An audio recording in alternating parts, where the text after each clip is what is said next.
All right, let's get started then.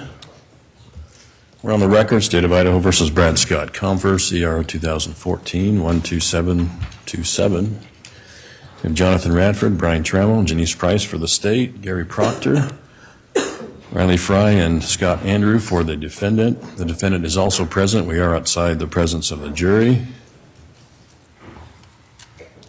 So, Mr. Andrew, your lineup today? Your Honor, we intend to call, and I get there's also an offer of proof, but the witnesses in total would be Robert Spiller, Detective Stone, Detective Brennan, Detective Daniels, Detective or Officer Howe, Carol Spillett, Kevin Coffin, Detective Harris, and Detective Kelly, or I guess he's retired Captain Kelly.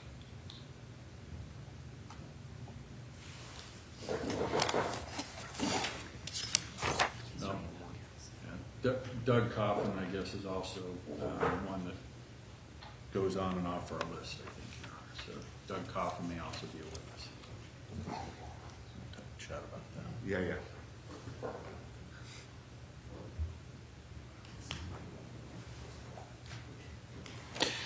All right, well, while we're talking about witnesses then, is there any issue regarding Robert Spillett we need to take up? Your Honor, I was told he was coming, he's supposed to be here at 9. I have not heard anything from Bob Elbert. That's the last night. He said that he had not gotten a hold of this, Philip didn't call him back. So I let him know this morning that Philip called our office and said he was coming. So Bob said he would be here this morning to catch him. All right, and for the record, Janelle Christensen was advising the court. So, Ms. Christensen, your office spoke with Mr. Spillett and he advised he was going to be here today? Yes. And I thought I understood yesterday afternoon that Mr. Eldridge, Mr. Spillett's appointed attorney, had visited with defense counsel. Is that also accurate? That's correct, Your Honor. We just gave him a little bit of an overview and told him what was in the file that he would have. So he said he would try and get a hold of Mr. Spillett. All right. So at this point, we don't know whether he's going to be available or unavailable, plead the fifth, et cetera, and where we're going to be going from there. Understood. I did, Your Honor, give some more consideration to whether to show exhibit, I think it's CCC. It's his interview. My concern there, Your Honor, after going back is there were a lot more references to his prior offense. He was convicted in Power County for an offense related to touching his daughter. And I expected an objection to that. There are a lot of references to a lot more references than I remember about having to come in and do the computer voice stress analysis test. And I just kind of made the decision last night. There would be so many edits and we would have to review so much, it's just not practical. So I'm not planning on playing the recording. And Bob, come on in. Bob Elder just kind of poked his head in, Your Honor. But I think it's impractical, so to the extent I would want to get his statements in, it would come from the detectives, primarily Detective Daniels and Detective Brennan. So I've opted to forego that because I just think talking about the edits is just overwhelming at this point. So, Okay. and I expected those objections to be stated. Okay.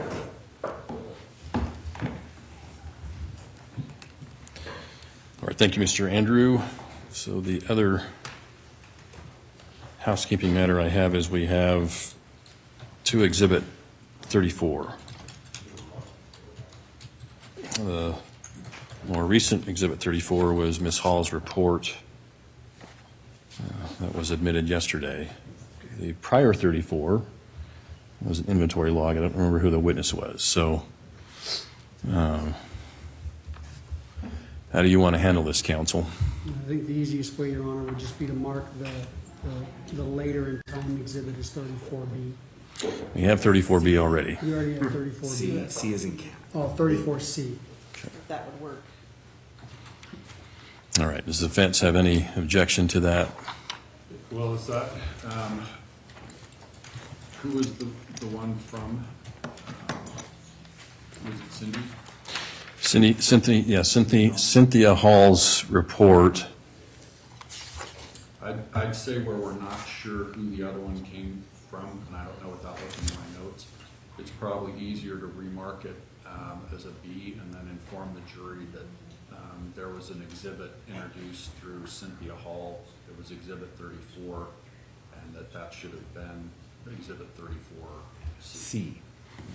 So that we're directing them towards a specific witness and a specific exhibit that they can fix. 34B was the couple of jobs. Yeah, you're good. All right, so everybody's in agreement, then we can mark Ms. Hall's report as 34C. Yes.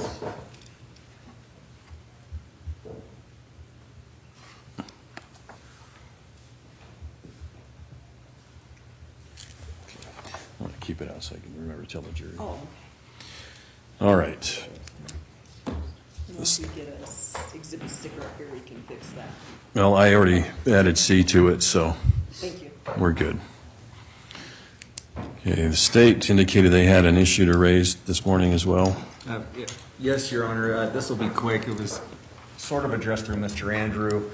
We know they're going to be calling witnesses. When the state was putting on its case in chief, there was an agreement that we wouldn't bring up any voice stress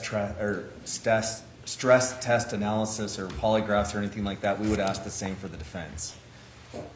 And then with Mr. Spillett, we don't get into his previous crimes and convictions because it's not relevant. When that be done, Mr. Spillett be examined outside the presence of the judge. And I haven't had an opportunity to talk to, I guess, the witnesses about that issue, so I would need time to address it with them.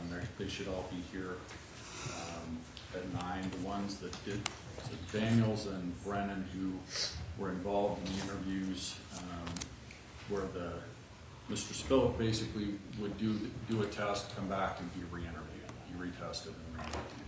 So they're the ones, and they're also aware of his prior offense. And Detective Brennan in particular had dealt with Mr. Spillett for some time regarding that offense. So I'm going to need to advise him not to say anything about the prior offense and not to say anything about the testing that took place. So I'll just need an opportunity to tell him that. Inclusive of any polygraphs?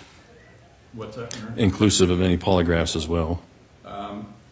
Yeah, there wasn't, it was only the voice stress, and it's my understanding that Detective Brennan had been doing that, performing those on Mr. Spillett throughout his probation. So this particular incident wasn't the first time he'd done the voice stress analysis. Okay.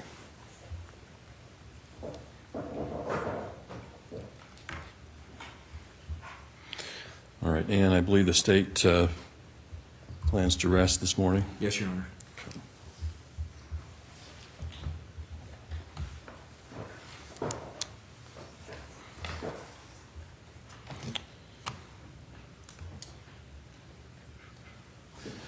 Thank you, counsel.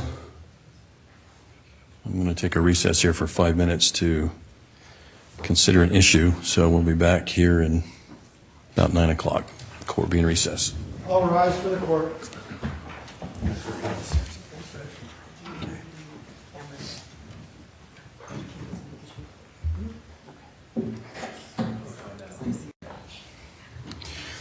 Thank you. Please be seated.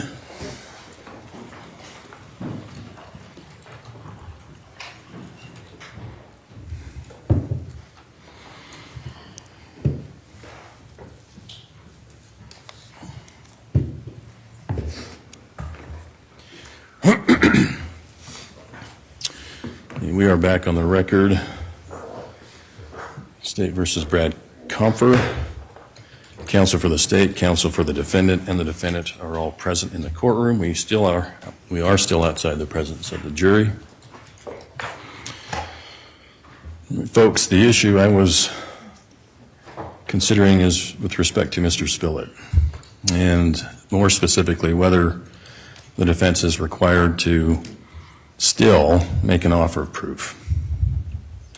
I know the court's issued 2 decisions on that previously, and as it currently stands, the court's order was to require the defendant to first make an offer of proof before presenting any testimony related to Mr. Spillett being an alternative perpetrator to the jury. However, as trial unfolded, now at least from 2 of the state's witnesses, they questioned them about Mr. Spillett's involvement in this matter. So, this is the court's discretion. It is a motion in limine. The court previously decided. Again, in the court's discretion, given the current posture of the case, the court is not going to require the defendant to make an offer of proof. State wish to make any comments or arguments regarding that? One moment, Your Honor.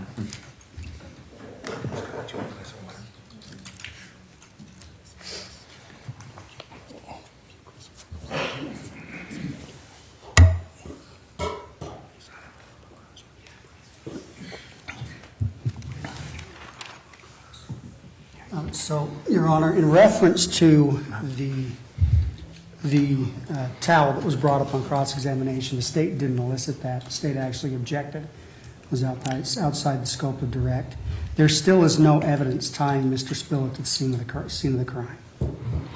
Well, I understand that, but my memory of the witnesses that were presented by the state, Mr.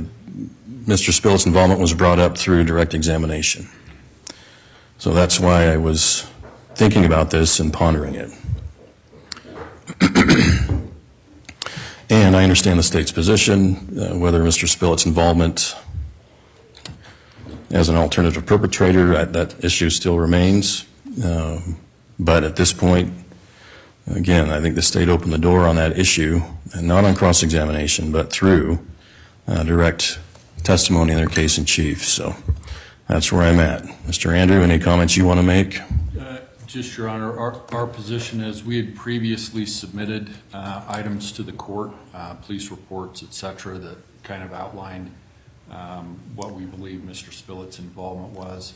And as you've indicated, as the evidence has unfolded, and in particular the crime scene, what the crime scene looked like, the condition of Nori Jones's body, we think that corroborates the information we've previously provided and is sufficient as an offer of proof to be able to pursue Mr. Spillett as an alternate perpetrator. And I want to be clear to you, counsel, I'm not telling the state that they can't make objections to Mr. Spillett's testimony as it unfolds. I'm not saying that. But procedurally at this point, again, I think the state opened the door, and the court's previous ruling on the motion in limine is, again, in the court's discretion, being reconsidered given the current posture of the case at this time. And that will be the court's decision. I'll reconsider my motion in limine requiring the defendant to make an offer of proof to, again, not require the defendant at this time to make an offer of proof. And again, to be clear, this is regarding Mr. Spillett and any witnesses who may testify regarding him. Okay, anything else, counsel, we need to take up? No. Not from the state, Your Honor. All right, Mr. Reiner, bring the jury in.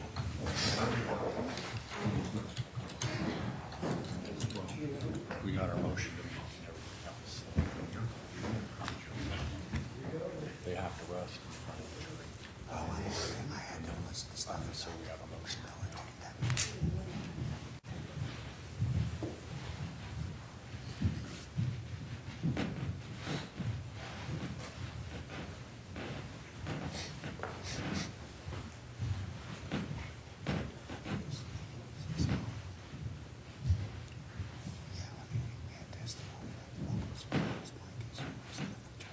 Thank you. Please be seated.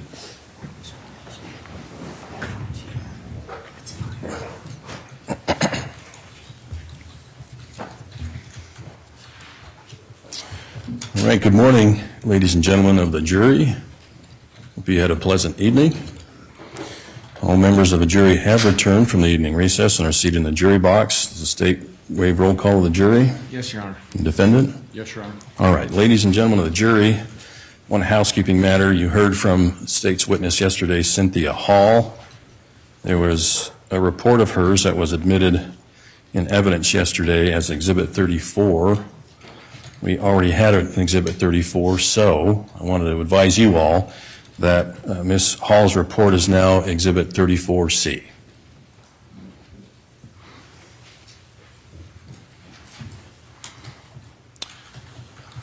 All right.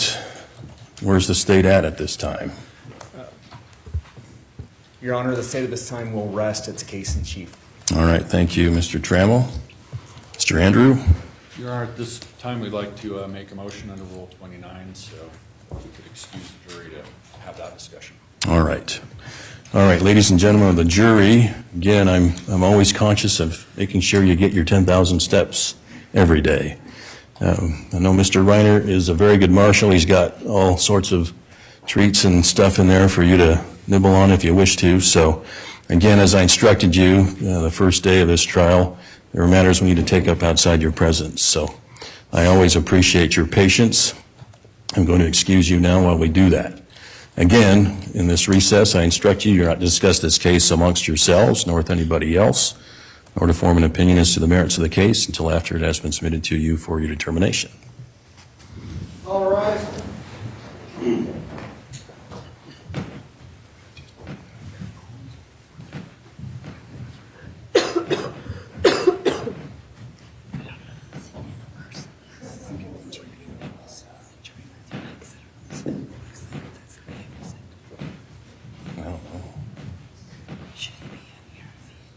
No, you shouldn't.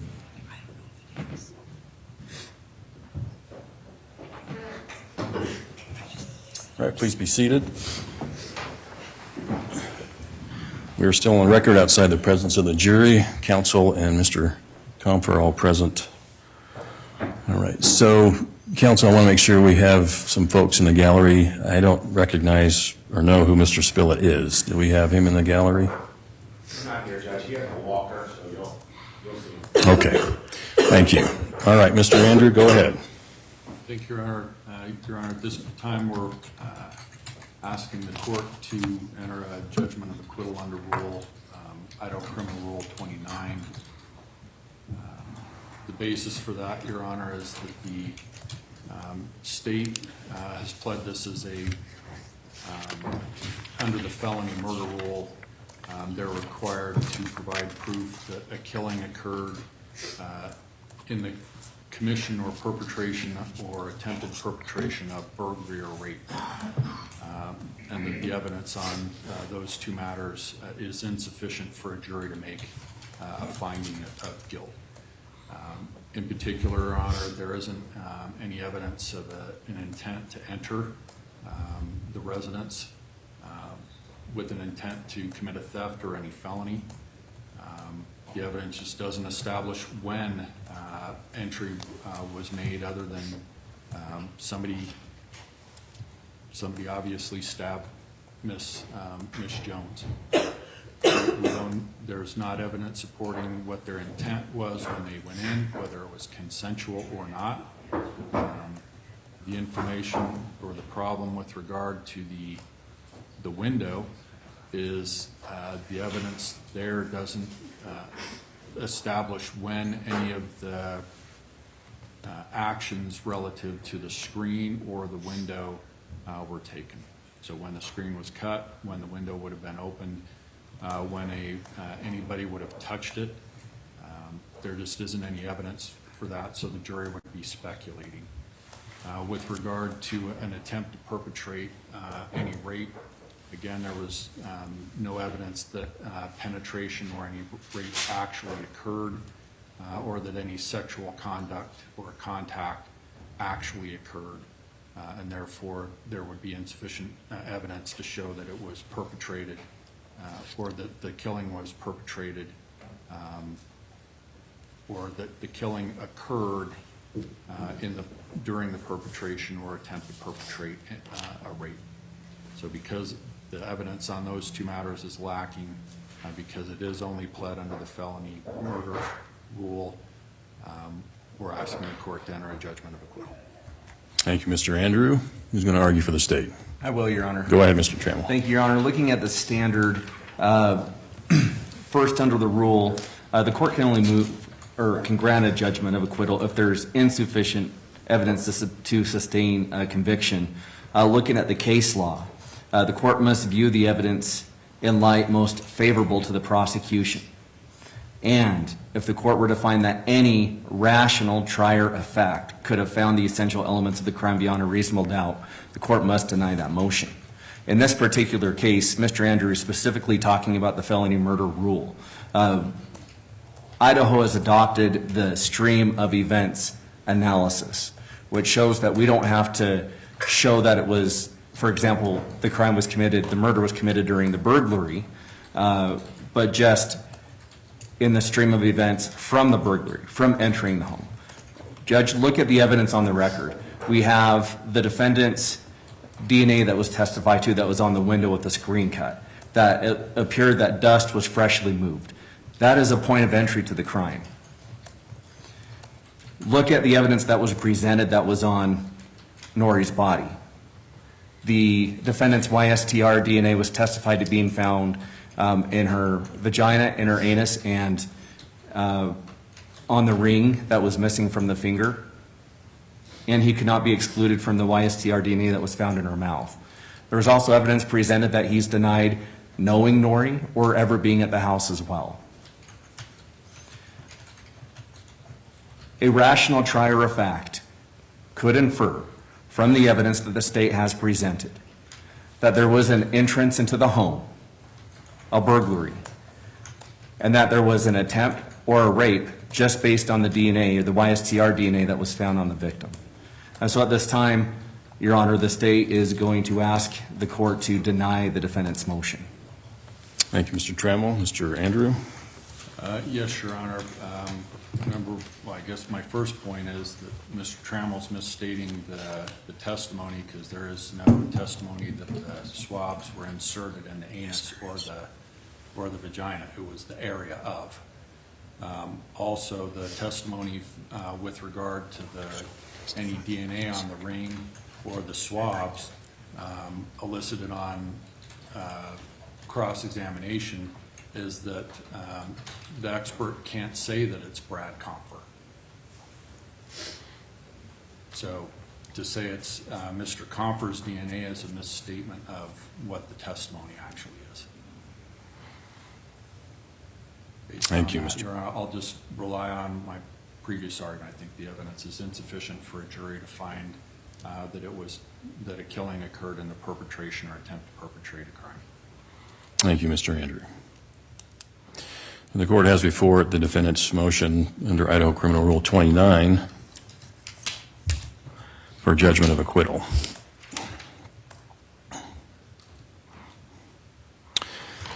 So, the court notes on appellate review, the appellate court looks to whether a reasonable mind could conclude that the defendant's guilt was proven beyond a reasonable doubt. Further, the relevant inquiry is not whether this court would find the defendant to be guilty beyond a reasonable doubt, but whether after viewing the evidence in the light most favorable to the prosecution, whether any rational trier of fact could have found the essential elements of the crime beyond a reasonable doubt. The state has pled the felony murder in its charge against Mr. Compher and has asserted that he either committed burglary, attempted burglary, or rape or attempted rape. The court has, in reviewing the evidence over the last several days, notes that Nori Jones was killed. She suffered 5 fatal wounds from a sharp instrument or knife. That testimony is not refuted.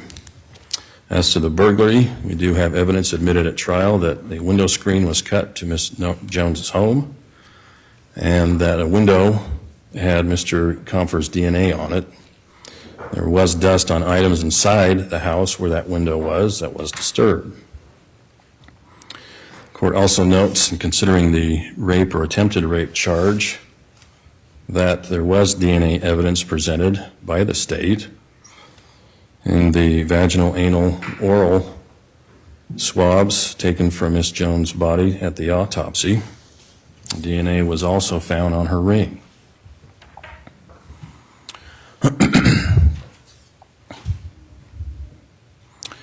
So, based on all of this testimony, again, the court understands the defendant's position at this time. However, the court does find that given the evidence admitted at trial, that a rational trier of fact could have found the essential elements for either the burglary or rape beyond a reasonable doubt.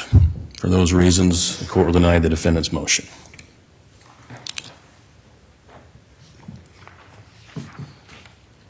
All right, Mr. Andrew. Just one procedural matter, Your Honor. I've been informed that Mr. Spillett intends to plead the Fifth Amendment or stand on his right to remain silent under the Fifth Amendment. So I do intend to call him, and then once if he does in fact invoke, then I'm not sure what your plan is from there. Well, if he invokes, then he invokes, and I guess we'll proceed forward from there with your other witnesses. Yeah. All right. Your Honor. Sir, yes, go ahead, Mr. Trammell. The state would take issue if they know he's going to plead the Fifth, to have him take the stand and plead the Fifth in front of the jury. We're not going to do it in front of the jury. We're outside the presence of the jury to do this. Okay. We're not bringing the jury in. I just want to make sure we're bringing him in. Thank you, Your Honor. All right, Mr. Andrew. And Your Honor, our position would be that Mr. Spillett should be invoking in front of the jury. All right, well, do you have any case law that supports that, Mr. Andrew? Just Your Honor, the other point I would make is you can only invoke the Fifth Amendment to matters that might reasonably incriminate yourself. So, what's your name? How old are you? I don't know how those could possibly incriminate yourself. And at a minimum, we should be able to do that in front of the jury. All right, well, I think this is an issue within the court's discretion. I understand the defendant's position. However, if Mr. Spillett has informed the defense that he's going to invoke his Fifth Amendment privilege, we'll get that on the record. However, it's the court's decision that we will not do that in front of the jury. All right. We bring in Mr. Spillett.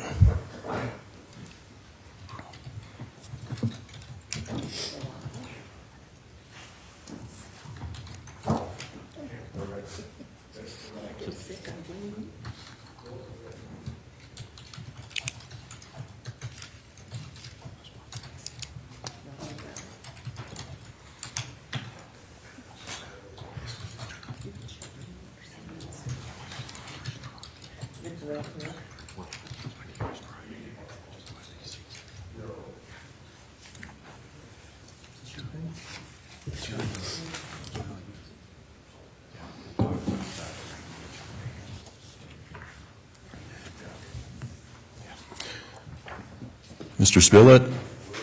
Mr. Spillett, if you come forward here in the well, raise your right hand to be sworn. Right there is fine.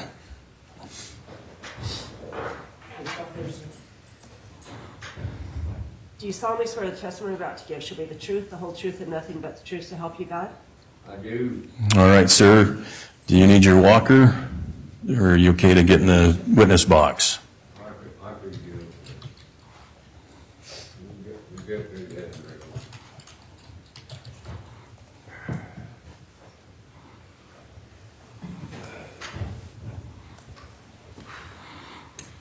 All right, thank you, sir. Mr. Eldridge, do you want to have a seat up in the well? Sure. For the record, we have Robert Eldridge, who's been appointed to represent Robert Spillett. All right, thank you, Mr. Eldridge. All right, sir, would you state your name for the record? Please state your name for the record. Robert Ray Spillett Jr. Thank you, sir. All right, a few things I need to talk to you about, okay? Can you hear me all right? No, I need you to speak up. Is this better? That's better. All right. Thank you. You're welcome. All right, sir, you understand that you have a constitutional right to remain silent? Yes, sir.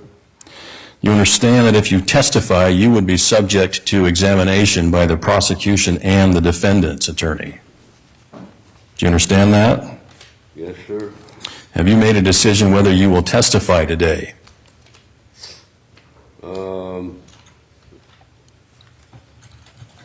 No, I don't think so. All right, so you're saying you're not going to testify today? Is that your answer? Yeah. All right, have you talked with your attorney, Mr. Eldridge, regarding your Fifth Amendment right to remain silent? Yes, sir. Have you had enough time to talk with Mr. Eldridge about that right? Yes, sir. And have you made a decision of your own will and intelligently done so to not testify today?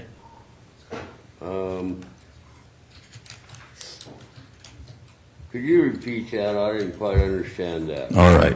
So you've talked with Mr. Eldridge regarding your Fifth Amendment right to remain silent? Yes. And have you had enough time to visit with Mr. Eldridge regarding that right? Yeah. Do you need any more time to talk with Mr. Eldridge?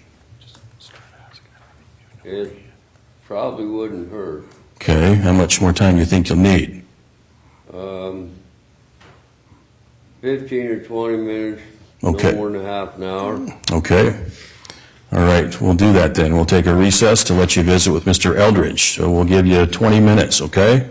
That'll work. All right. We'll be in recess for 20 minutes. Thank you. All rise.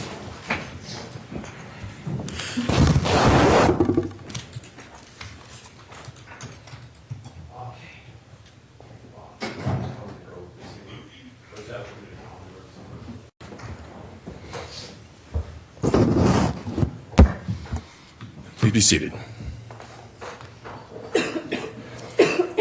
Go ahead and be seated, Mr. Spillett. Excuse me? Have a seat. Thank you. We're back on the record outside the presence of the jury. State counsel present, defense counsel present, as is the defendant. All right, Mr. Spillett, you had an opportunity to visit with your attorney, Mr. Eldridge. Yes, sir. Okay, and how do you want to proceed? Do you still want to invoke your Fifth Amendment privilege to remain silent today? I'm sorry, would you repeat that? Are you invoking your Fifth Amendment privilege to remain silent? Mr. Eldridge. Judge, the concerns he had to talk to me about, he's having difficulty hearing what's going on, and he has a prostate problem, and sometimes he has to dash to the bathroom. Those were his issues. Okay. All right, so sir, I was asking you about whether you would testify today. Are you going to testify today? No, I'm not. Okay, are you invoking your constitutional right under the Fifth Amendment to remain silent? Yes. Are you going to invoke that right to any question asked you? Excuse me? Are you going to invoke that right or assert that right to any question that would be asked of you? Yes.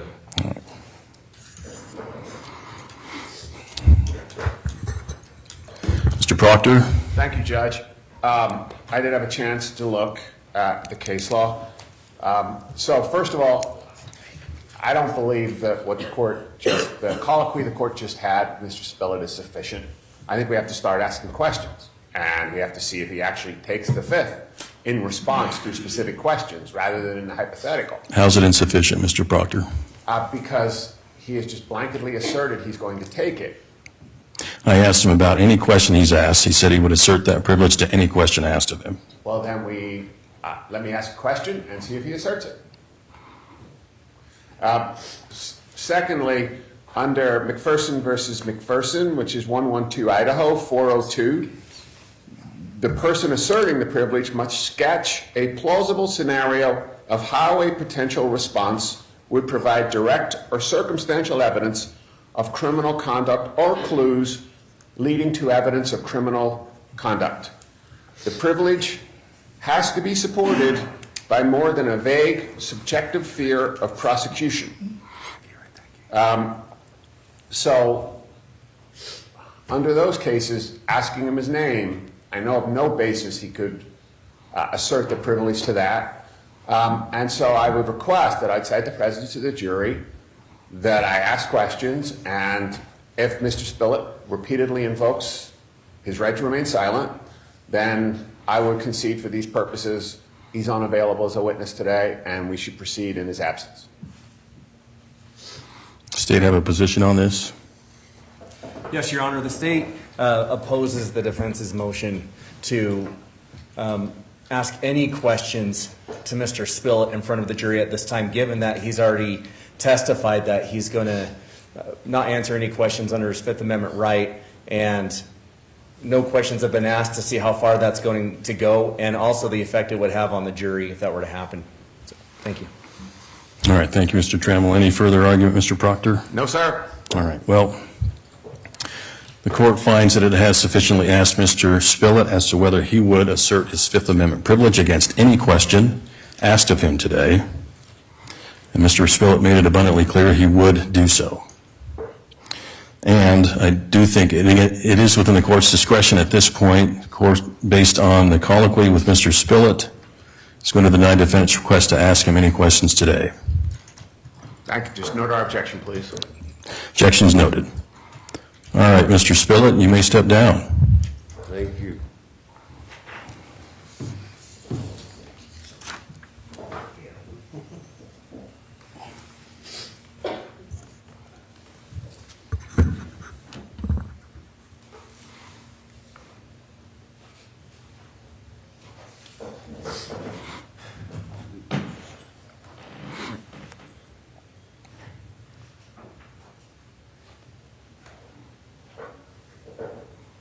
Judge, may I be excused? Yes, you may, Mr. Eldridge. Thank you for being here today.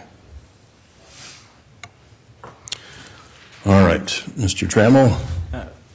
Your Honor, the state does anticipate that Mr. Spillett's going to be declared to be unavailable under Idaho Rule of Evidence 804. The state would ask that the defense, at least before the jury comes out, if they are planning to elicit any statements against interest, what those statements are, there's still a rule for that to allow it in. So you can have a statement against interest, but it also needs to be corroborated by circumstances that clearly indicate its trustworthiness. So I don't know if the court wants to wait until those questions are asked and there's an objection, or if we want to handle that right now. Mr. Andrew, Mr. Proctor. Your Honor, I'm going to ask that the court declare Mr. Spillett an unavailable witness under 804A, and that we be allowed to elicit statements from other witnesses under 804B. All right. So, again, given the court's finding as to Mr. Spillett being or asserting his Fifth Amendment privilege, he is unavailable under Rule of Evidence 804. I guess, Mr. Andrew, the issue is, as far as the state's position, any corroborating evidence to allow any hearsay under 804B3. What's your response to that? Your Honor, I suppose I could sit and recite all the items I think I'm going to elicit, or we can wait for the witness to make a statement, and then if they want to make an objection, then we can take that up as they're made. I mean, the gist of it is the witnesses are going to be talking about an interview or interviews that they had with Mr. Spillett. And the sum of it is that he knew her from job service. He was interested in pursuing a relationship with her. He was seeking her out. He looked her up in the phone book. He'd gone by her house. He'd inquired about her ring and being engaged, that he had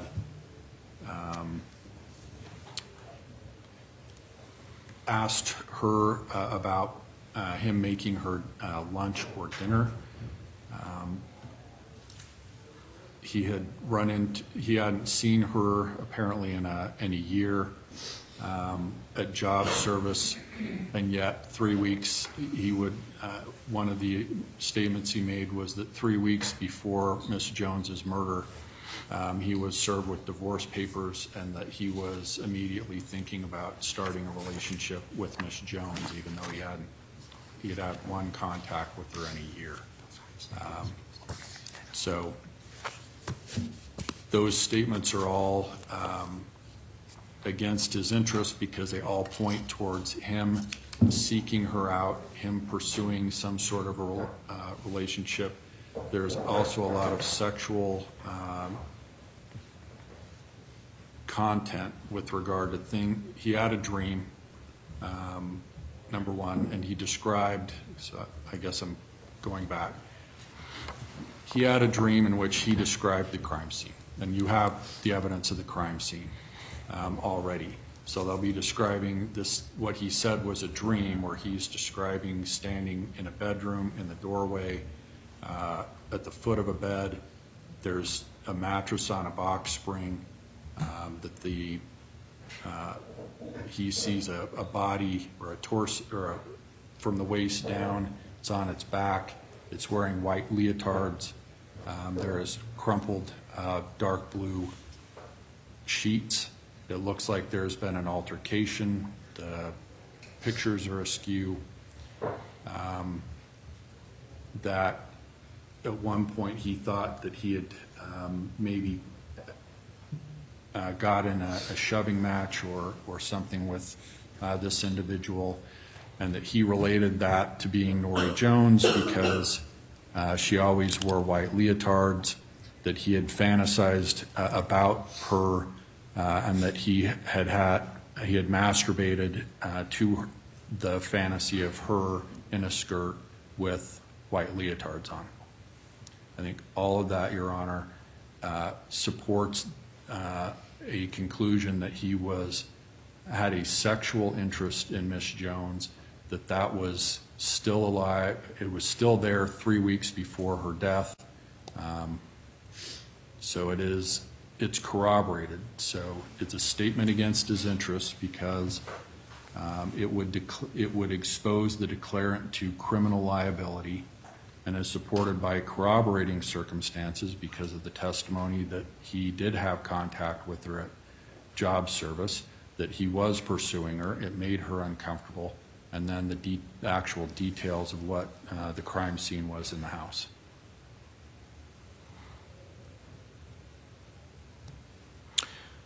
Well, let me temper this. As I understand Rule 804 and the case law, interpreting that rule, the analysis is thus. First, the court has to determine whether it's relevant. If it's relevant, then I have to engage in a 403 analysis. Is it more probative than prejudicial, or vice versa? Then I get to the factors as to whether it's corroborated. And a list of those, not exhaustive, but are as follows. The declarant is unavailable. That's clearly been met.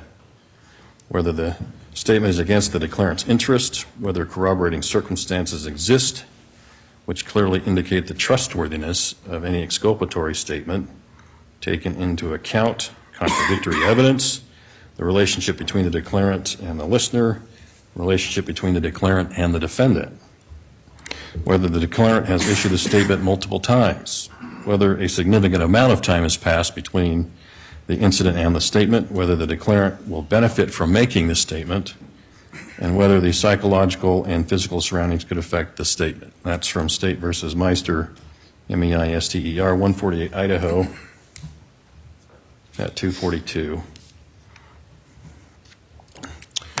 So at this point, and Mr. Trem, I'll let you respond, but I'm inclined to let the questions be asked and we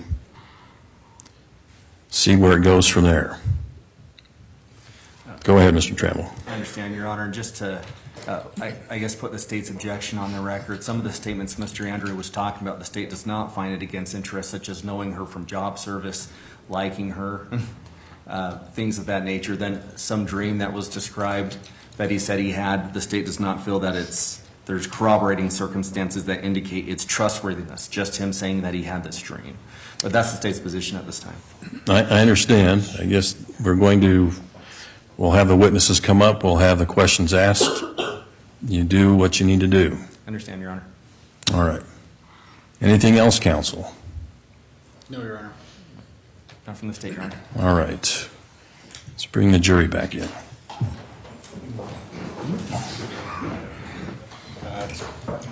Gonna use Brennan.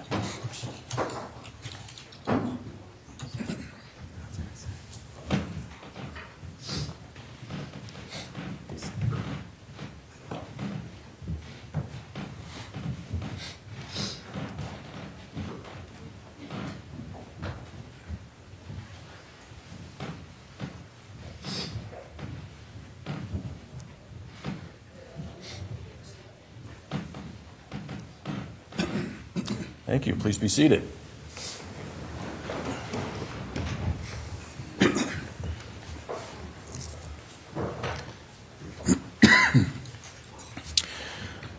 All members of the jury have returned from their recess or seated in the jury box. Will the state waive roll call? Yes, Your Honor. Will the defendant? Yes. Thank you, Mr. Andrew. All right, Mr. Andrew, are you prepared to present evidence at this time? Yes. You may proceed. Your Honor, the defense would call Mike Brennan.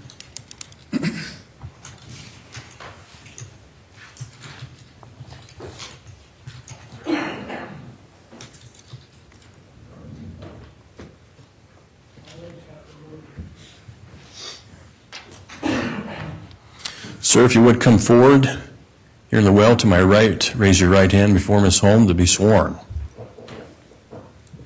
You solemnly swear the testimony you're about to give should be the truth, the whole truth, and nothing but the truth, so help you God? I do. Have a seat in the witness stand.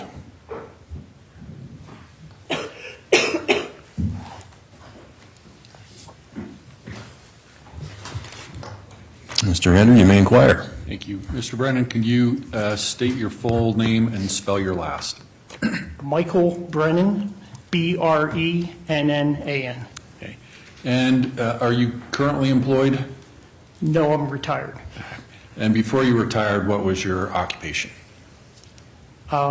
Most recently, I worked at Courtesy Ford for 14 years, and then prior to that, from 1980 to 2008, I worked at the Pocatello Police Department. Okay.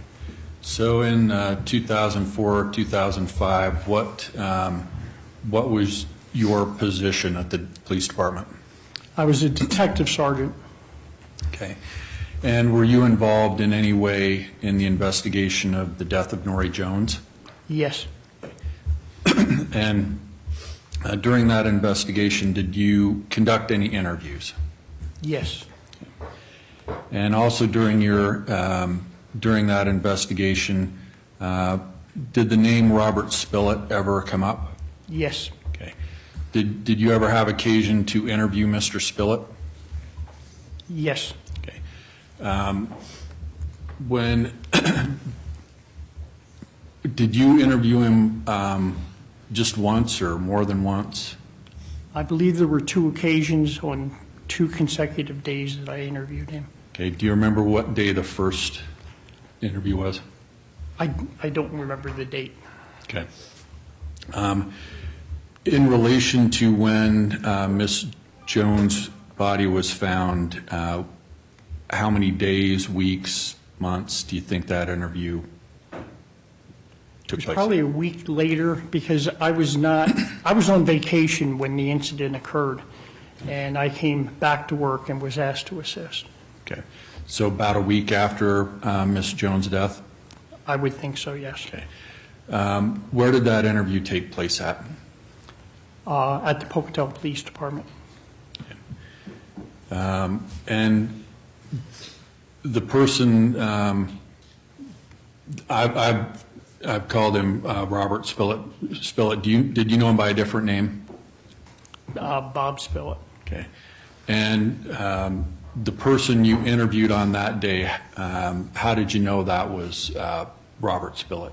I had known him for some time. Okay. Could you just kind of give a physical description of Mr. Spillett at that time?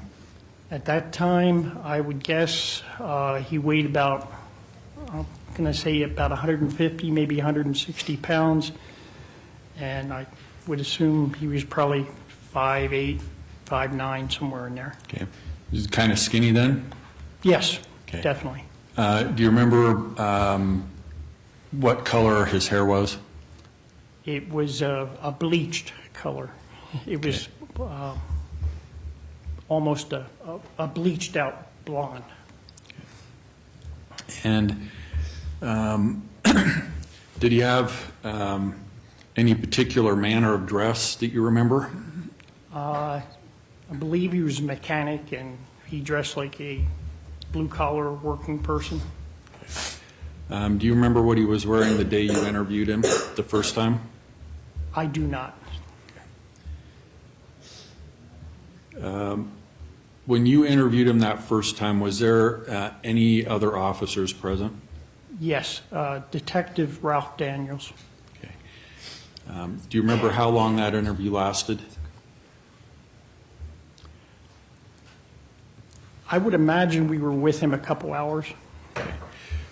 And then between the two of you, were you always in the room with Mr. Spillett together, or would you each leave at different times? We each interviewed him at separate times. Okay. Were there times you were both in the room? Yes. Okay. So there may be things that were discussed with Mr. Spillett that Officer Daniels wasn't around for? That's, yes. And the same is true? Same, the opposite way, yes. Okay. So when you were talking to Mr. Spillett, did he make any statements that he was familiar with Miss Jones? Yes, he did. Your Honor, I'm going to object at this time under Rule 8043A that it wouldn't be a statement against interest.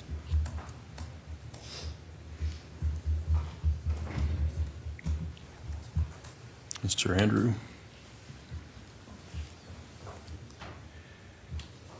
Your Honor, the position would be that if Mr. Spillett is admitting that he knows Miss Jones, that's a statement against interest because it could potentially incriminate him. Any further argument, Mr. Trammell? Well, Your Honor, under the rule, it says that the statement was made was so contrary to their proprietary or pecuniary interest or had a great tendency to validate their claim against someone or someone else to expose them to civil or criminal liability. That's what the rule says. I think the statement reaches that yet. All right. Mr. Andrew?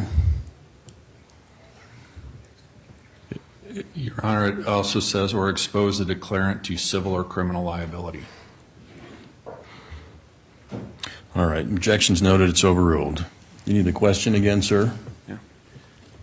I'll re-ask the question, Your Honor. All right. Go ahead. Did Mr. Spillett make any statement that he knew Miss Jones? Yes, he stated that he was familiar with her from job service where she, I believe, helped him write a resume so that he could get his job. Okay. Did he describe any other interactions with her at job service? On the first interview, he did not elaborate too much on that. Okay. When was the second interview? The next day. Okay. And who was present during that interview? I believe Mr. Daniels was also there that day, but I also interviewed him by myself. Okay. And on that day, did he make any statements that he knew Miss Jones? Yes, he stated that he knew her, his aunt knew her from church, and he also stated that I believe he asked her out to dinner or breakfast or some sort of a meal. And had that occurred at job service? Yes. Did he, during the interview, ever describe Nori Jones? He thought that, the way he told me was that he thought that she was a nice girl, but she may have some other kind of life outside of where he knew her and didn't know whether she was nice. Okay. Did Your Honor, I'm going to object to that statement again under 804.3. It's not a statement against interest. Mr. Andrew? Mr. Andrew? Is the objection to all of it or just the last statement? Your Honor, I'd say all of it at this point.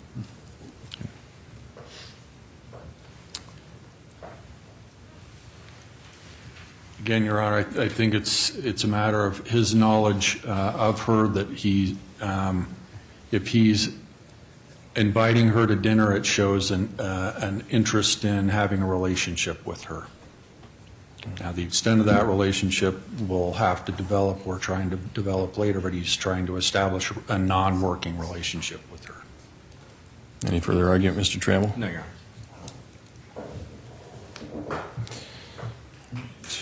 I'm going to sustain the objection. Proceed, Mr. Andrew. Did Mr. Spillett say anything about Nori having a ring? Not to me, no. Okay. What about her being engaged? He did not say anything about that. Okay. Did, in either interview, did he say, well, and I will break it down. In the first interview, did he say anything about wanting to pursue a relationship with her? Yes, he did. What did he say? He stated that he thought he might like to marry her. And did he give any other details about how he felt about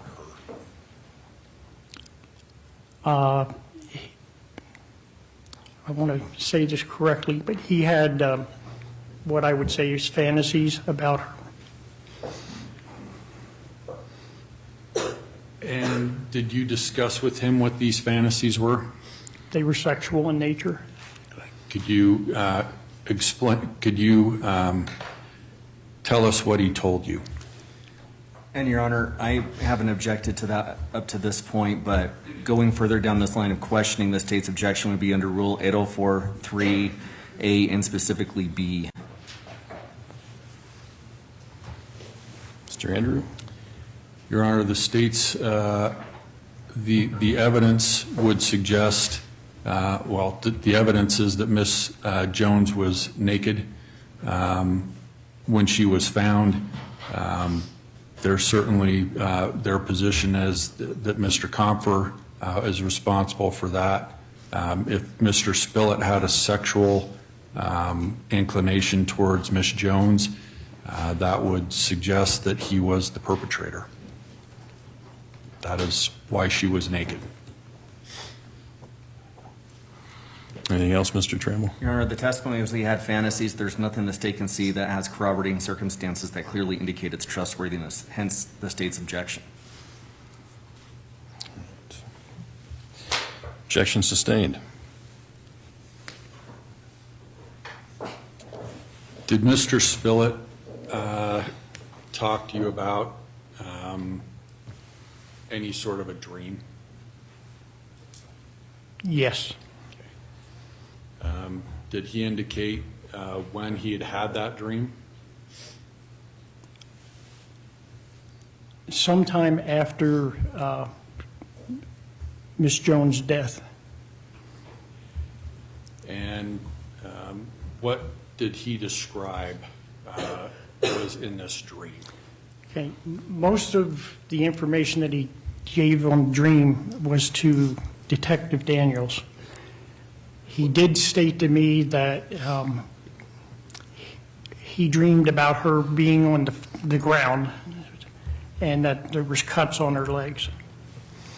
Anything else? And Your Honor, again, I'm going to object under 804(3)(a) and again B.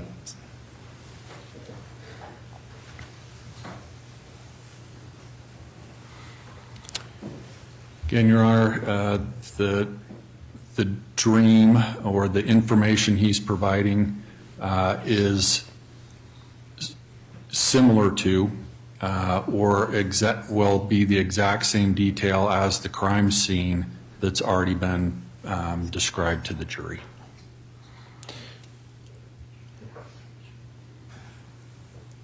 Anything further, Mr. Trammell?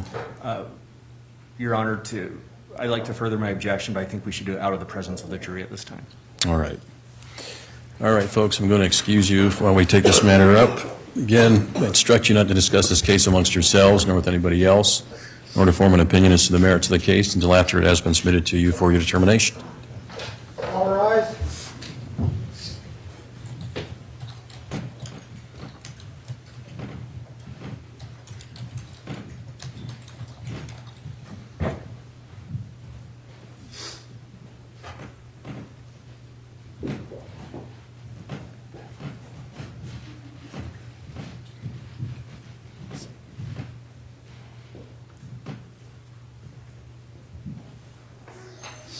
Please be seated.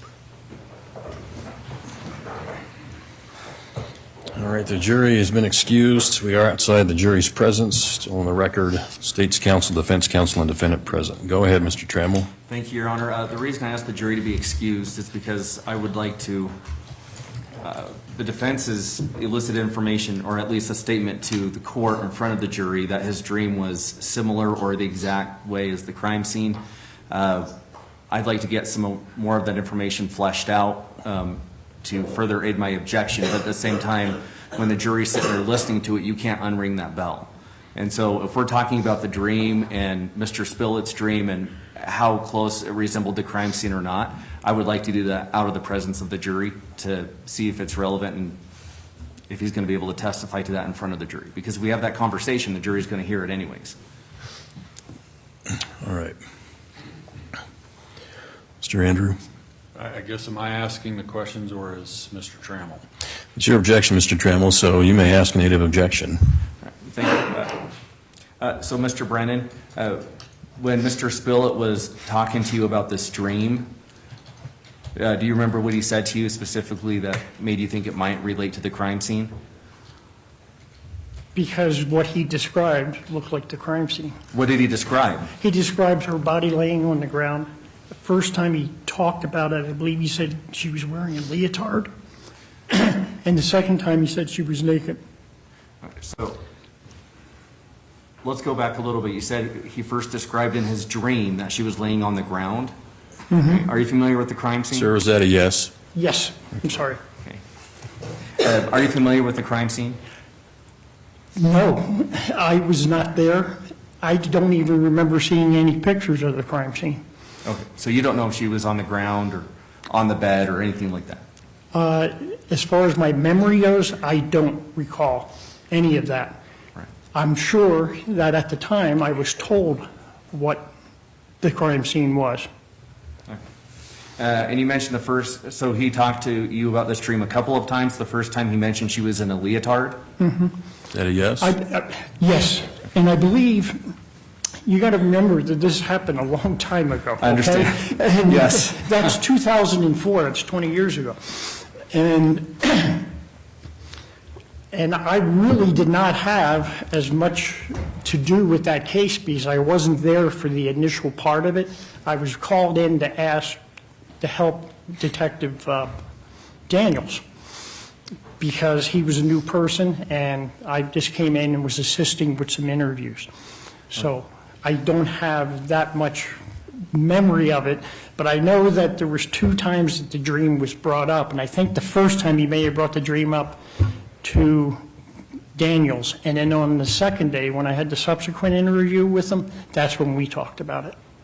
Okay, so you weren't there for the first day? I was there for the first day of the interview, but we did separate things. I understand. All right. So he described a dream that changed from Exactly. one day to the next. Exactly. Right. So the first day, he said she was in a white leotard on the floor with cuts. Mm-hmm. And the second day, he said she was naked. Correct. Right. Any other changes? I believe the color of the sheets, from reviewing my reports, and still, it was a little vague, and I'm not only giving you this testimony from reviewing my reports, that he brought that up. And so when he's describing this dream, is he just describing as seeing it, or is he describing as the one that committed the act? As seeing it. Just seeing it? Yes. All right. And the sheet colors changed, what she was wearing changed, where she was lying, did that ever change? No. No? Not that I'm... Did you ever talk to him about the scene of the crime? What it looked like? It is my belief from reviewing the reports that he was shown a picture of the crime scene by Detective Daniels. So he was shown a picture of the crime scene? That's, and I can only tell you that because it was written down in one of the reports. I don't have firsthand knowledge of him seeing the photograph. And do you know when that photograph was shown to him, before this dream or after this dream? Well, it was shown to him after.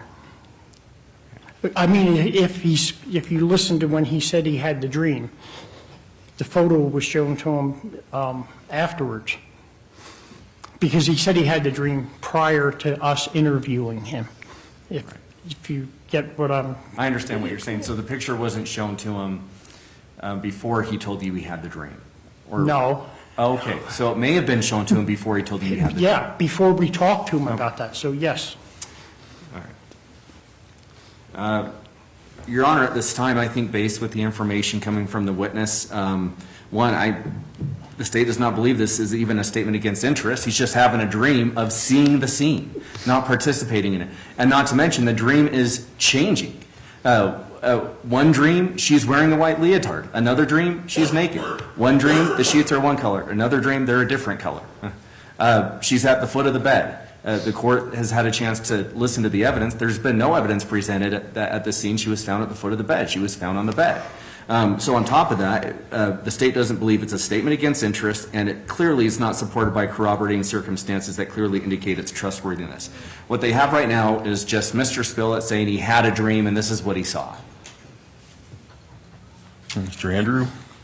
Your Honor, it's supported by corroborating circumstances, which is all the testimony that's already come in about the crime scene. There are pictures. There are blue sheets. She was found on the bed. She was naked. The fact that he may have changed his story later would suggest that he's now trying to back away from the fact that he knows that the sheets were blue, and that's a problem, because I think what will elicit from Detective Daniels is that he said it was blue, and then he was shown a picture, and then he changed his story to it's white. The corroborating circumstances that clearly indicate its trustworthiness is the amount of detail that he is giving to the detectives, and I can't do it all at once.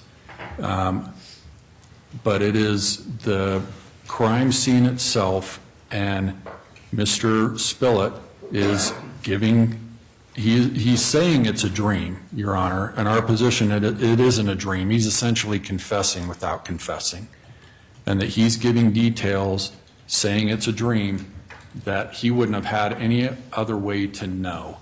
And they are the facts surrounding her death, the condition of the room, the condition of the body. Well, I don't know that this witness, he's testified to the court that I recall that he didn't really have personal knowledge of the crime scene.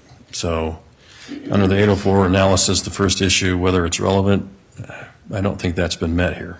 So I'm going to sustain the objection. Anything else, counsel? Not from the state, Your Honor.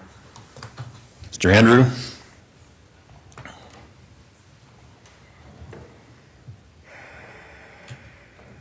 Can I have a minute, Your Honor? Yes.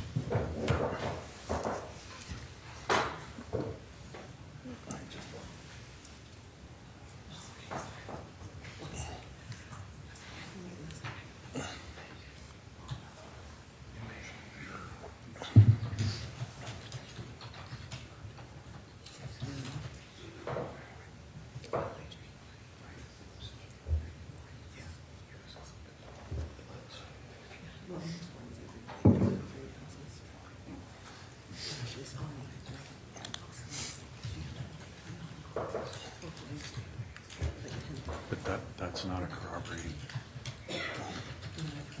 Your Honor, my intention is to discontinue the questioning of Mr. Brennan at this point, have him wait out in the hall and to call Detective Daniels, since Detective Daniels actually went into the crime scene and can testify and link each of these items that Mr. Spillett is describing. All right, we'll bring the jury back in, excuse Mr. Brennan, and we'll go from there. Yep. Just hang on, Mr. Brennan. I thought you knew. Not quite. I anticipated. All rise for the jury.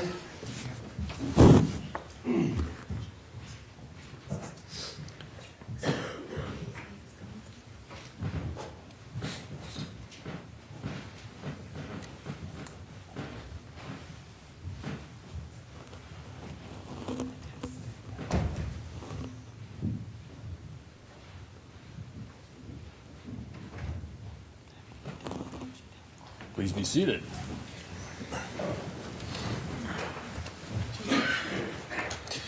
Any members of the jury have returned from the recess or seated in the jury box with a state waive roll call?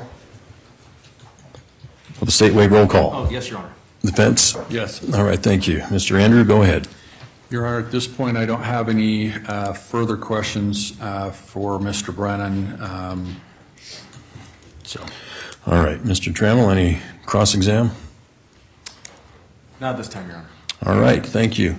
All right, Mr. Brennan, I'm going to excuse you this time. You may be subject to recall. During the interim, I advise you're not to discuss your testimony with any other witnesses in this matter. Yes, sir. Thank you. You may step down at this time.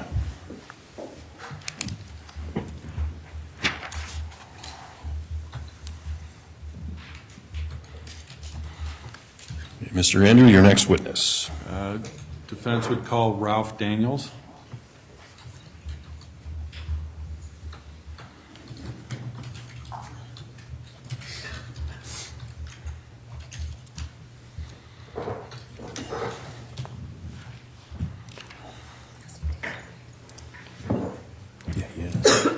He has grown. All right. Mr. Daniels, you've already sworn to tell the truth before, so go ahead and have a seat in the witness box.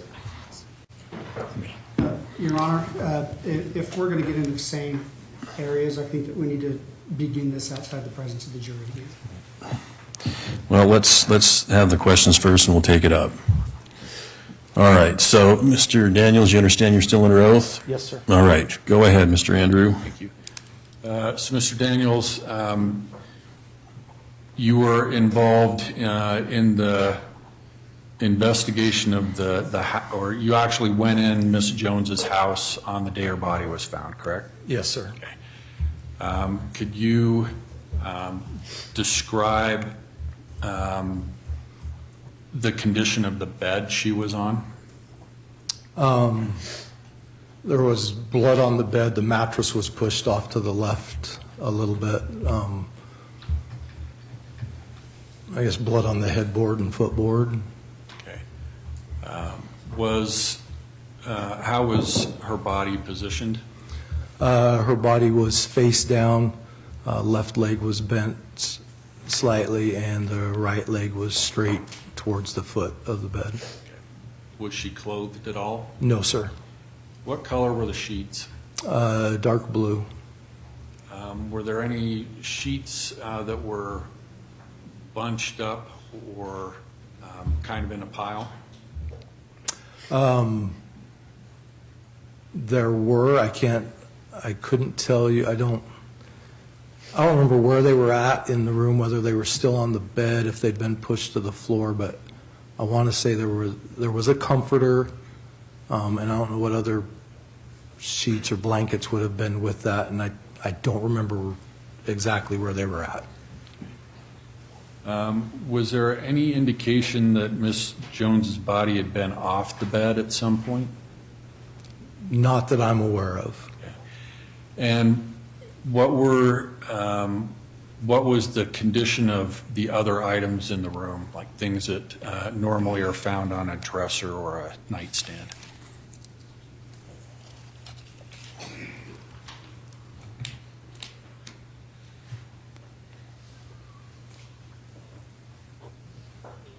Without looking at like photos of the room again, I don't recall Other than like the bed area, I don't recall any like disarray, if that's what you're asking, like no dressers knocked over. I can't remember if anything was on top of them that would have been knocked over or. And who all, again, was collecting evidence? So evidence would have been collected by the state, and we may have had a couple of our detectives helping. I was not assisting with any of the evidence collection at that point. I was at the door. Okay. During your activities in the investigation, did you ever hear the name Robert Spillett? Yes. Did you ever make contact with Mr. Spillett? I did. Did you interview him? I did. Do you know when that was? 5th of October of 2004. So about a week after the Miss Jones's death? Yes, sir. Where did that take place at? The Pocatello Police Station. And were you the only officer involved in that, or was somebody else? Sergeant Brennan helped with that interview. And were you both present the entire interview, or did you have occasion to step out? He had occasion to step out? We both had occasions where we stepped out. Okay. So there may be things that you talked to Mr. Spillett about that Mr. Brennan wasn't available for? Correct. And the opposite's also true? Yes. Okay. Do you know how long that interview lasted? It was long. I couldn't. It took the majority of a day, and we actually talked to him again the next day, I believe. So it was a long interview. You talked to him twice? Yes. Do you remember which officers were involved in the second interview?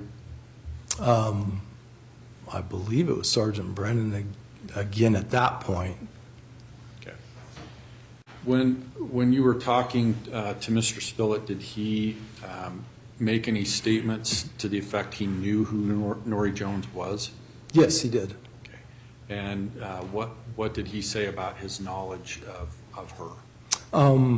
He had met her. She was employed at the job service, and he had been in there. He knew her from there, and she had always been a nice person to him. Did he describe any other interactions with her at job service? Not that I recall.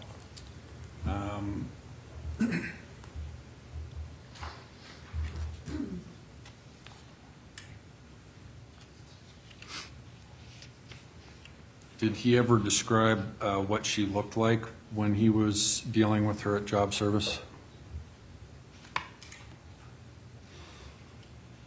Can you ask that? Like clothing?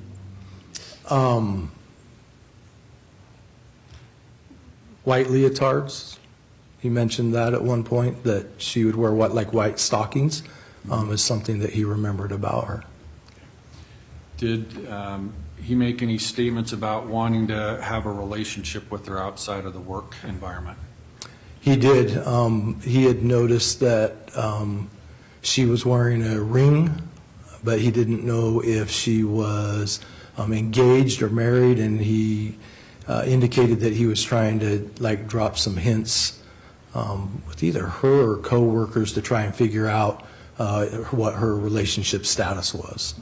Okay. Did he seem to get did he indicate whether he got an answer to that query? I don't remember if it might be in my report, but I don't recall if he had an answer to that. And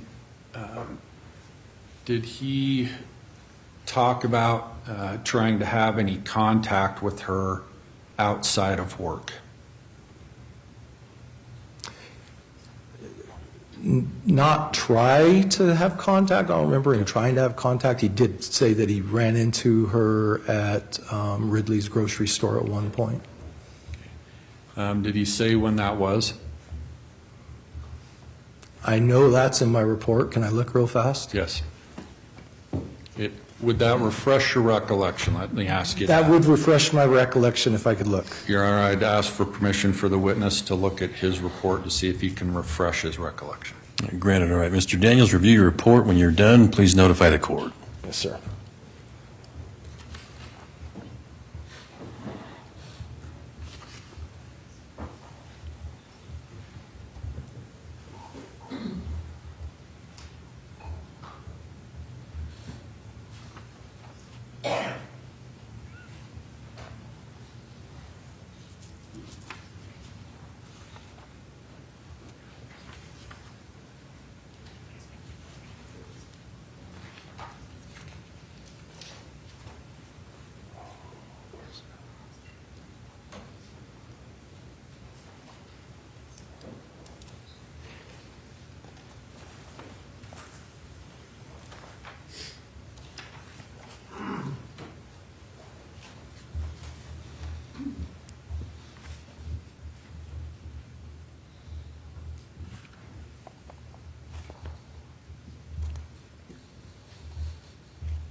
Oh, there we go. I found that, sir. Very well.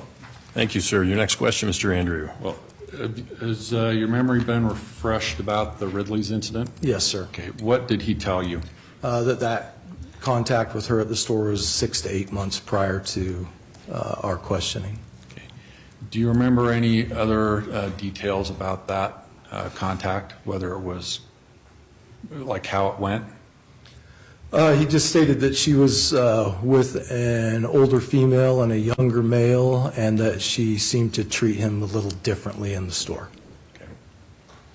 Did he indicate he was surprised at all to see her there? I don't remember that. He just said he ran into her. Okay. Did he detail or give you any information about attempts to contact Ms. Jones?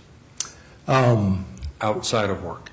So while reviewing my report, I saw a part that he had talked to.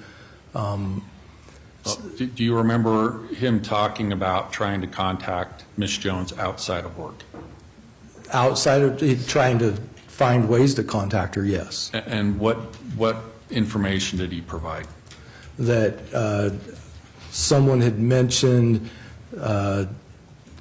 a way to contact her, and that he looked in the phone book to look for her address, and was surprised that she would have her address and phone number actually listed in the phone book.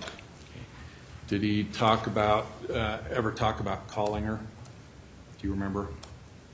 I don't remember him talking about calling her. How about driving by her house?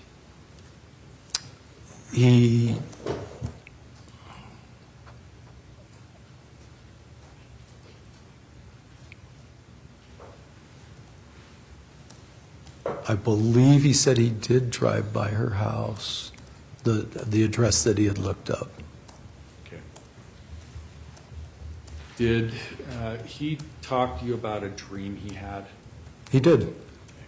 This time, Your Honor, the state's going to lodge its objection. We're getting into an area where the state is concerned there are not corroborating circumstances that clearly indicate a statement's trustworthiness, and we need to go outside the presence of the jury so that we can identify whether the defense is trying to elicit reliable evidence that is suitable for the jury to hear. All right, folks, I'm going to excuse you again at this time during the recess. And again, you're instructed not to discuss this case amongst yourselves, nor with anybody else, nor to form an opinion as to the merits of the case until after it has been submitted to you for your determination. All rise.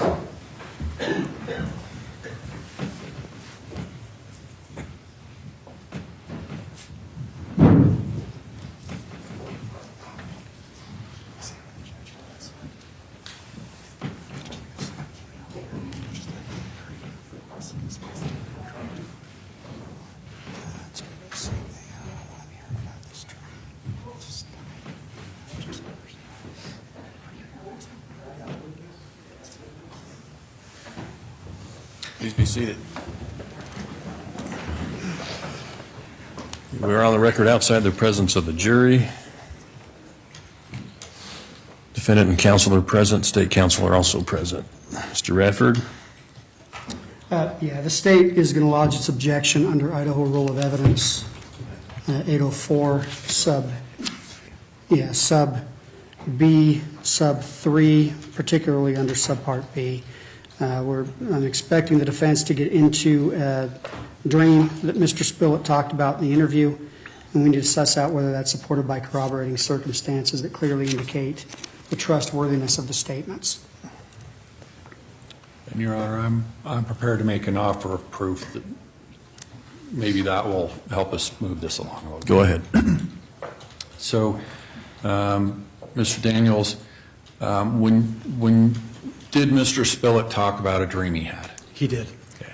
And in his description of that, was there any reason why the dream was significant to you as he explained it? It was significant because of some of the details that he provided in the dream, as far as color of bed sheets, color that matched a color on the wall, and that the victim had cuts on her legs. Okay. What about the position of the body? In the dream, he said that the body that she was laying on her back with her knees up towards the ceiling. Okay. Did he indicate that the leg was at an angle? He did state that the legs were bent, yes. And how was Miss Jones's body found? Face down on the bed with one leg straight and one leg bent.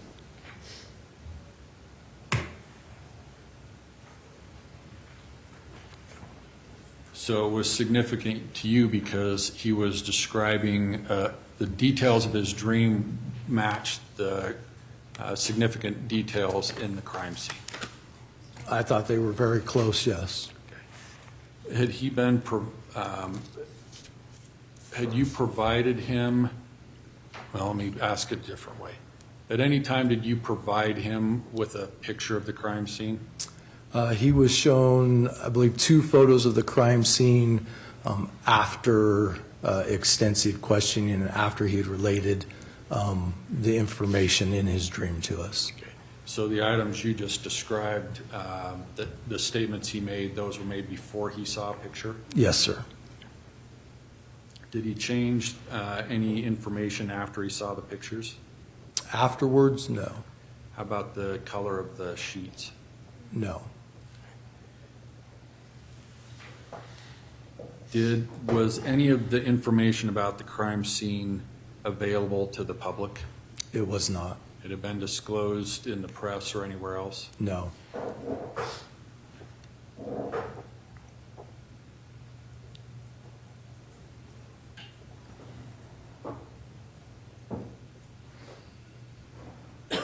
Did Mr. Jones, or did Mr. Spillett indicate any basis for connecting the body in his dream to Miss Jones?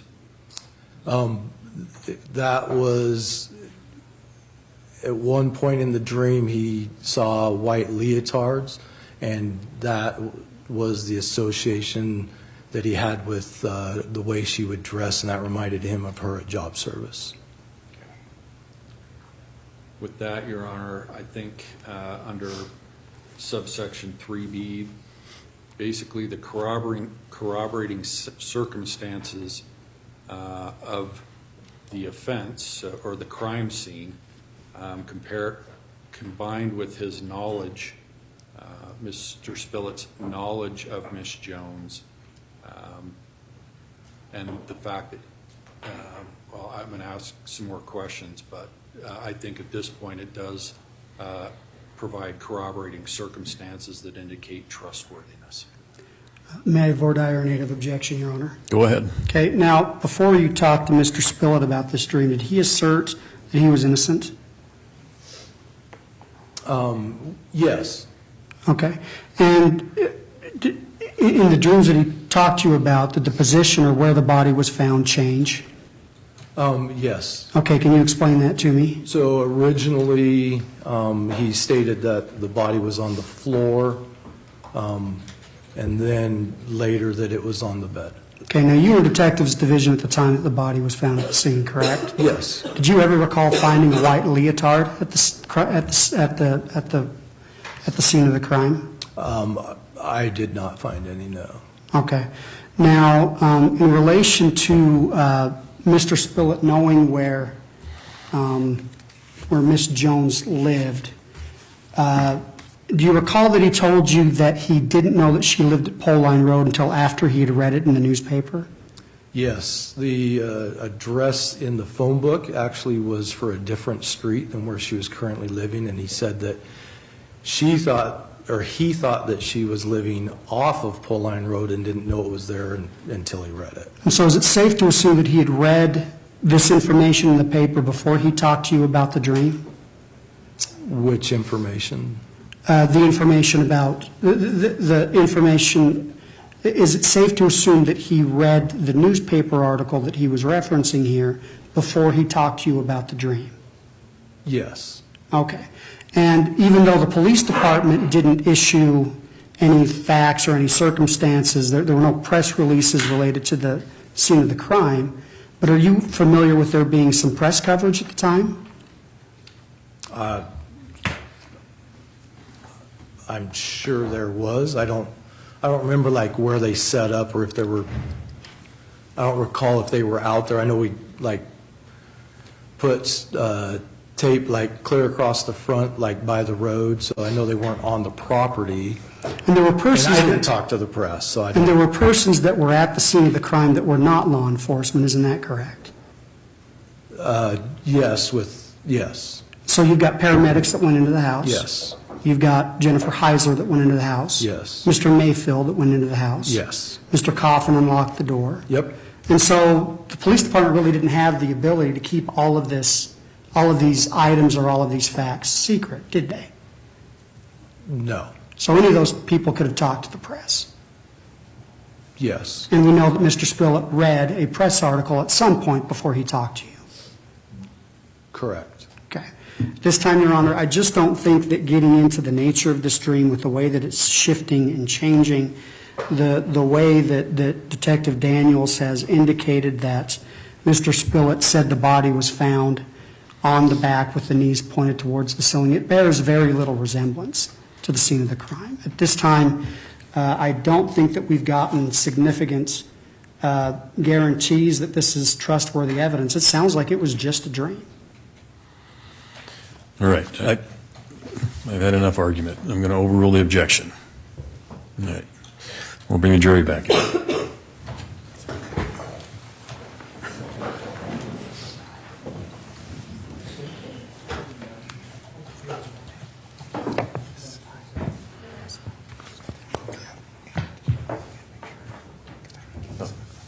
Have a seat.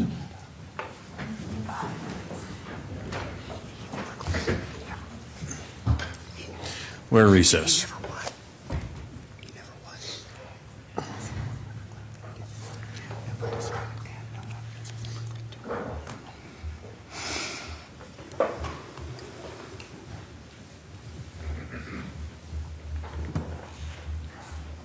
All rise for the jury.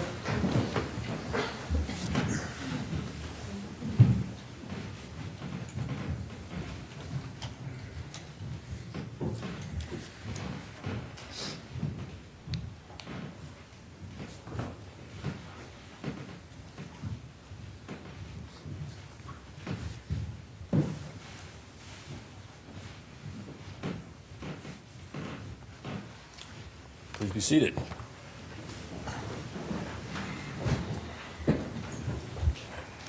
Okay, we're back on the record. State counsel, defense counsel, defendant present. Jury has also returned to the jury box. All members are seated therein.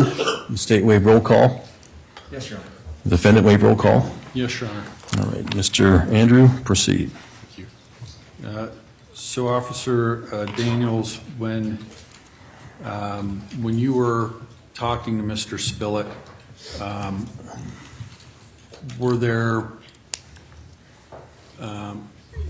was some sort of a dream he was talking about? There was, yes. Okay. Did he provide you the details of this dream? He did.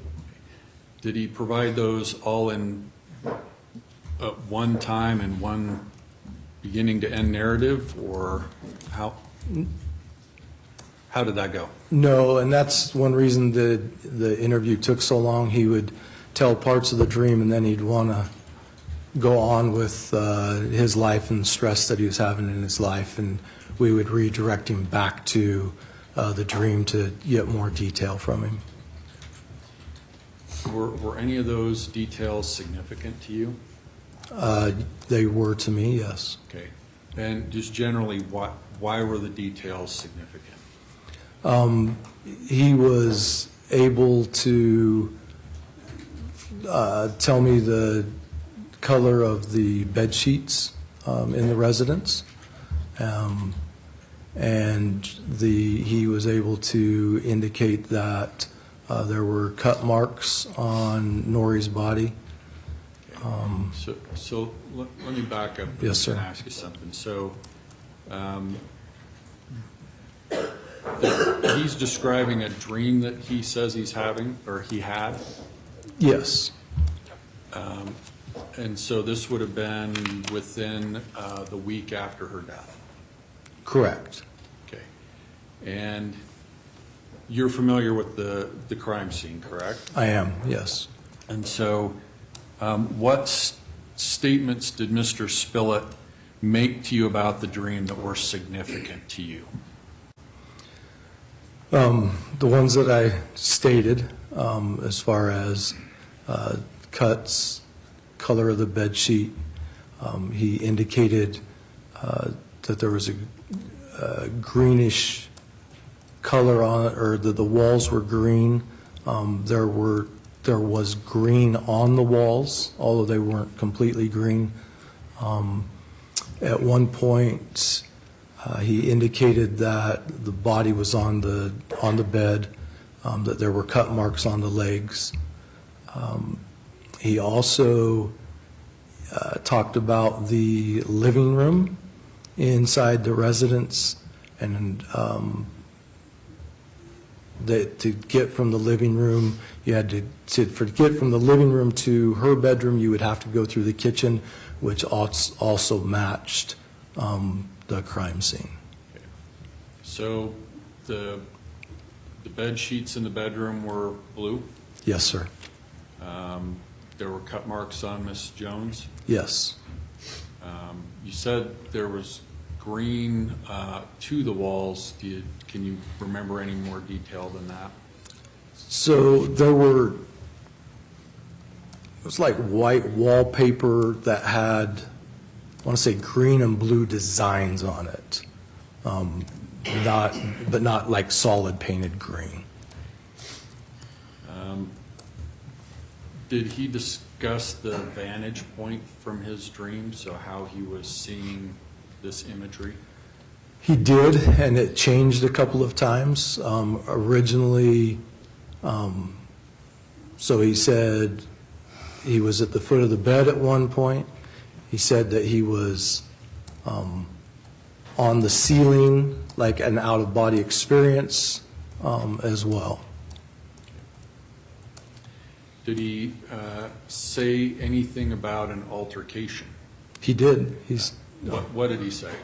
He said that at one point in the dream that he was on the bed wrestling with a female, and when we questioned him about that, he changed and said that it was more like standing and pushing, and he actually demonstrated that on me in the interview room. So standing up, sitting down? So yeah, we both stood up, and he just put his hands on my shoulder and kind of pushed lightly. Was there anything about the clothing or non-clothing of this person in the dream, the other person in the dream that was significant to you? Originally, he stated that he saw white leotards that had cut marks in them. Later, he indicated that the body was naked. Why was the leotard significant? It reminded him of what Nori would wear when she was at work.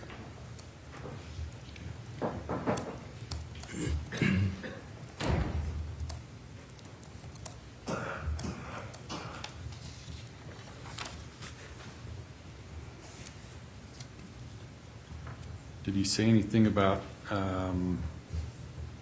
the condition of the room, whether it was orderly or in disarray? He indicated there were like part of the blue bed sheets were bundled by her hip. I don't remember him saying anything about the room being in disarray other than that. When you were talking to Mr. Spillett, did you notice any injuries to him? Yes. And what were those? He had some cuts on the back of his hand. Just on the back of his hand? And in the palm of his hand. Okay. Do you remember did he give you any description about what had happened to the top of his hand? He indicated that he had been working on transmission with his brother or brother-in-law, and that it slipped, and that's how his hand got injured. And do you recall if that injury looked the same as the one on the palm?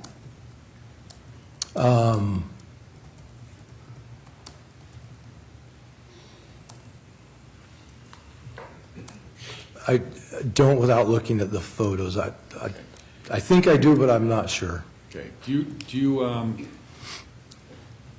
you remember any discussion about the injury to the palm and how that occurred?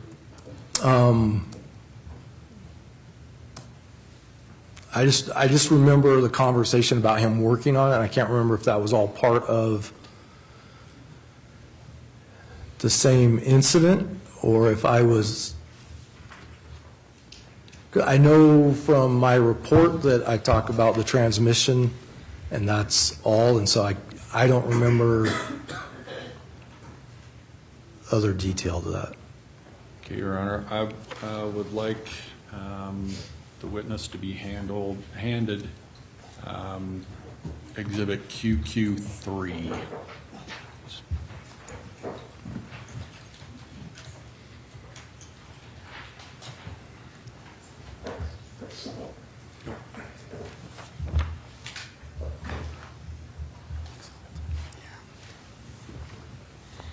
Paul?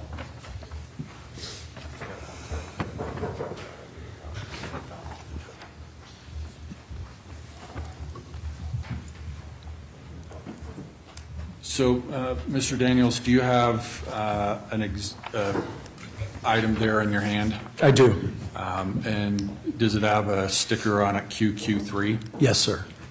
Just without describing the exhibit, does that look familiar to you at all? It does. And why does it look familiar to you? That is what I recall seeing on the back of Mr. Spillett's hand. Okay. Is it a picture? It is.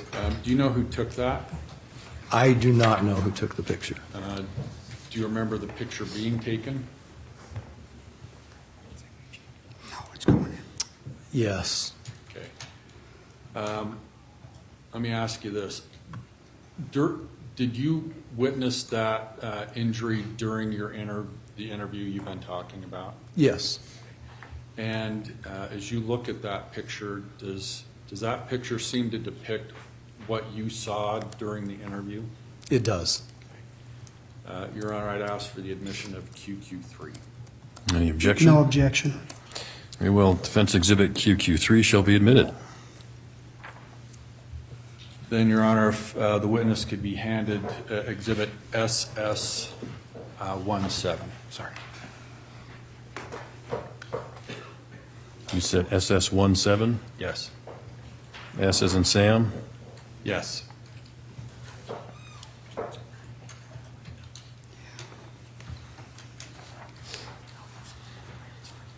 And the witness has Exhibit S as in Sam 17. And so, Mr. Daniels, you have an exhibit with a sticker on it that says SS-17? Yes, sir. Okay. Does that look familiar to you at all? I think it does, yes. Okay. And what do you believe it, let me back up. You said you saw an injury on Mr. Spillett's palm? I said on the back of his hand. Okay. What And about then I was like, I think I remember one on the palm. Okay. As you look at, well, I guess, would you seeing a picture potentially refresh your recollection? Yes, sir. Okay. Has your recollection been refreshed at this point about the injury to a palm? Yes, sir. Okay. And can you tell me about Exhibit SS 17? Do you recognize that? Yes, I do. And what is it?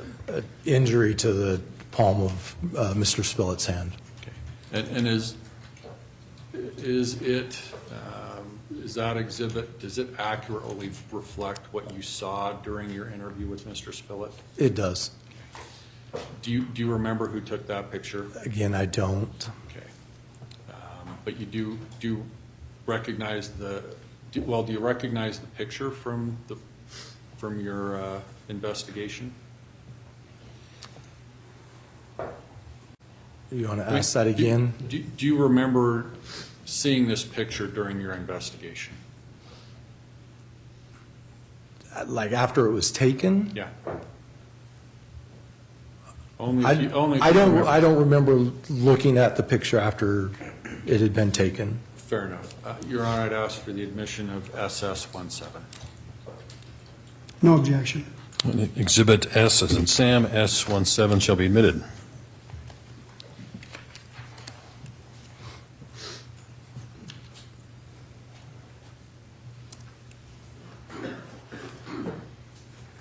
Did I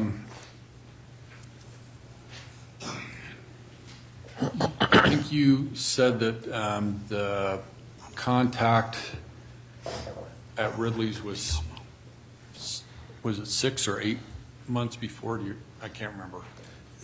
Both. He said 6 to 8 months prior. And did he say when his contact with her had been before that? Not like a time frame contact. Did he make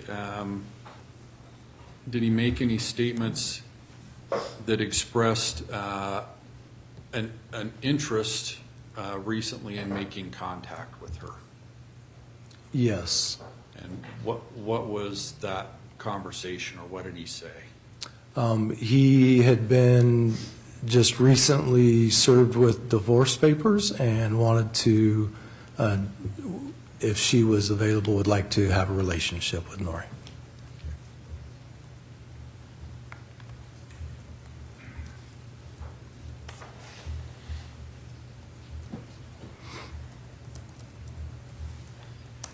Did he talk at all about what it was about Nori that he liked? I just remember him saying that she was always like kind to him when he'd go into job service.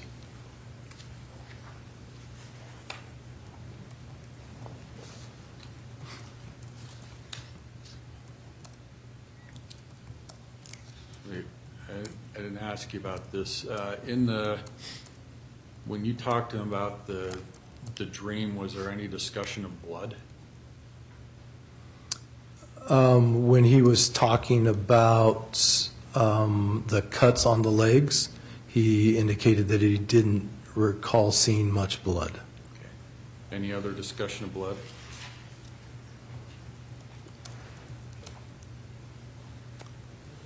Not that I recall.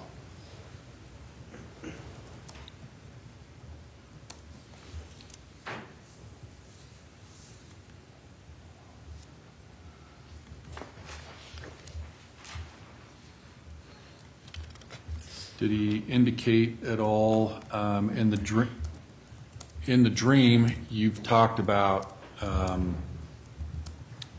that there might have been some sort of wrestling, et cetera, the hand thing.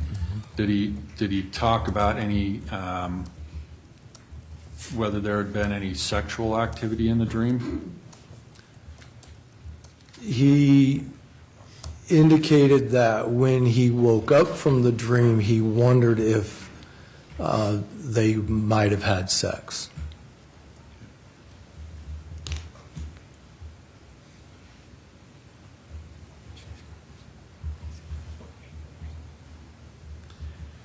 Did he express or say anything about Nori having been engaged or whether she was engaged? Just the fact that he wasn't sure if she was engaged or married.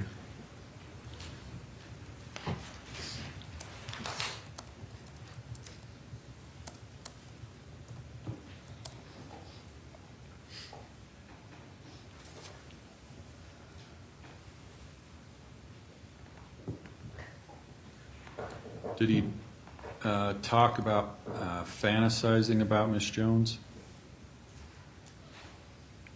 Your Honor, I believe this has been asked and answered. Sustained.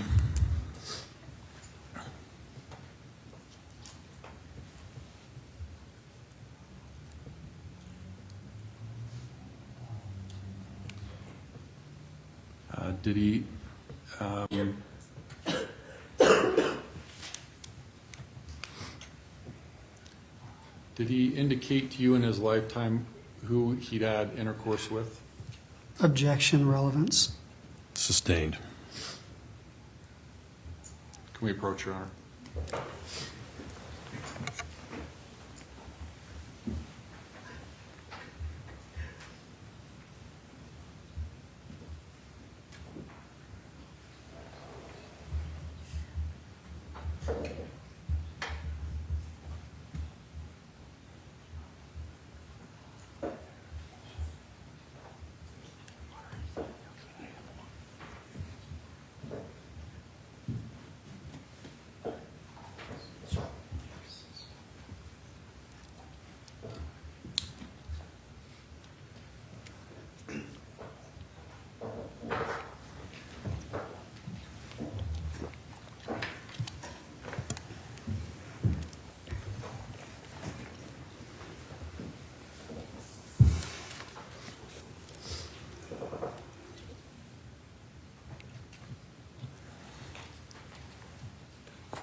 Do you remember any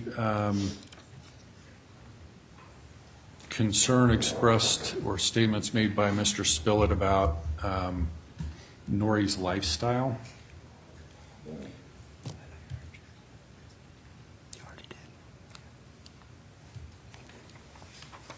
I do not recall that.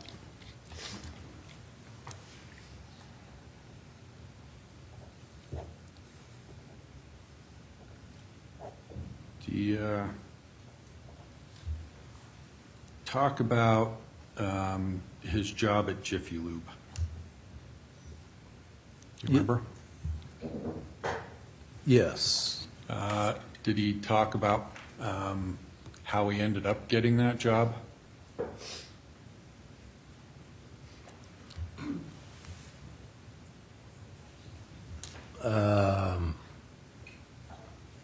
I don't recall that.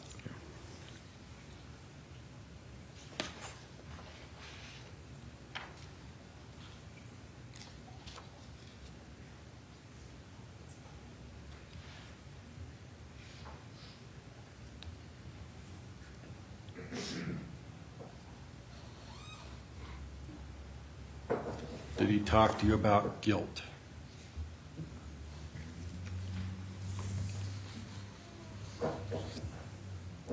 I remember some conversations about him feeling about guilt. Okay, do you remember any of the details of that?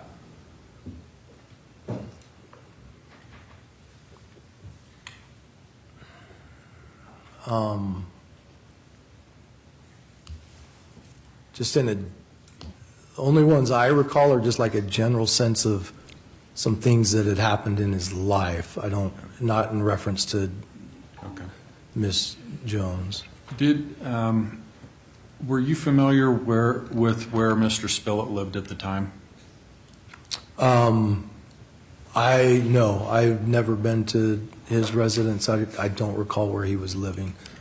Other than, it was the west side of town, that's all I remember.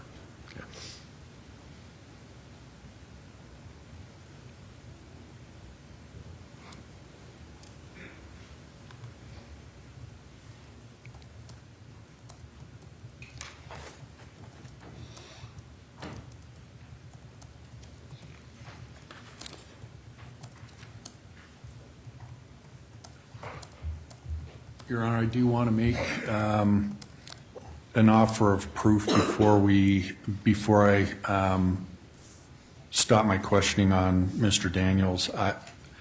It's one of those things that I'm comfortable if we want to go through cross-examination, and then I can do that at a time that's more convenient. But I do want to put some testimony on the record before he's excused. All right, so you're done with your direct exam at this point? Actually, I probably need to make, thinking about it, I probably need to make the offer before I close. All right. All right, ladies and gentlemen, we'll take another recess at this time. And during the recess, you're instructed not to discuss this case amongst yourselves nor with anybody else, nor to form an opinion as to the merits of the case until after the case has been submitted to you for your determination. All right. That's not Oh, I'm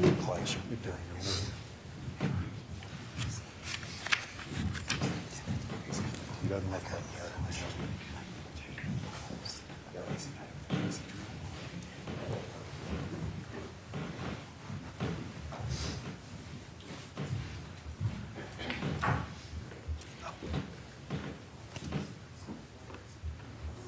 Please be seated. The jury is excused. We are on the record outside the presence of the jury. Both parties, counsel and the defendant, are present. I guess, Mr. Andrew, I would just caution you, when you want to do something outside the presence of the jury, just state that to the court, okay? Okay. Thank you. Go ahead.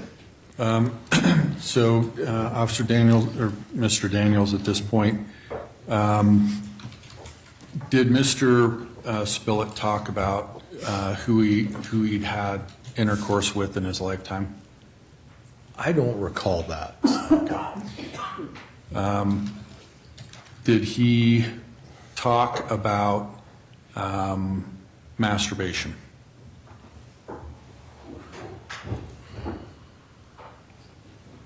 I don't recall. Would that have been with Detective Brennan or Sergeant Brennan? It's possible, yeah.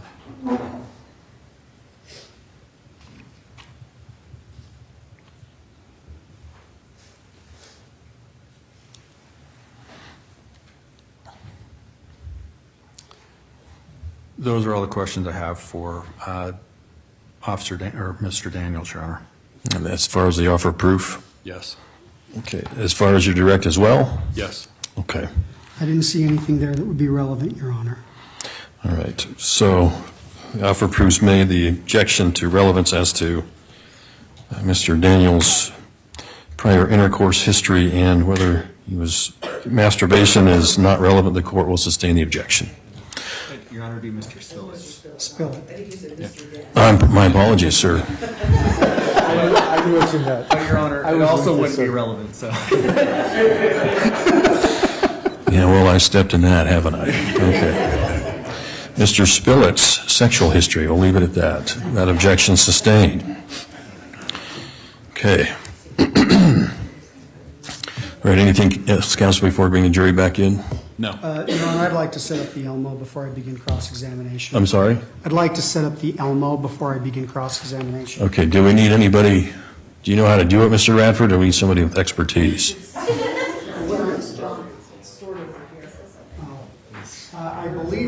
it set up, we have the HDMI.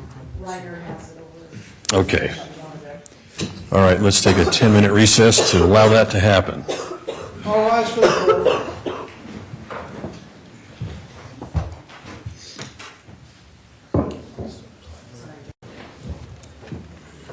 Please be seated.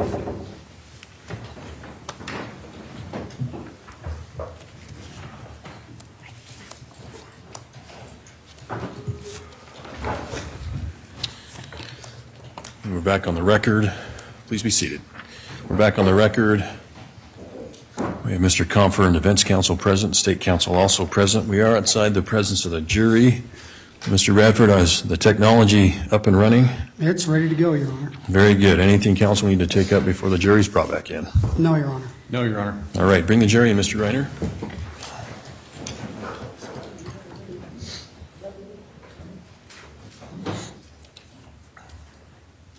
All rise for the jury.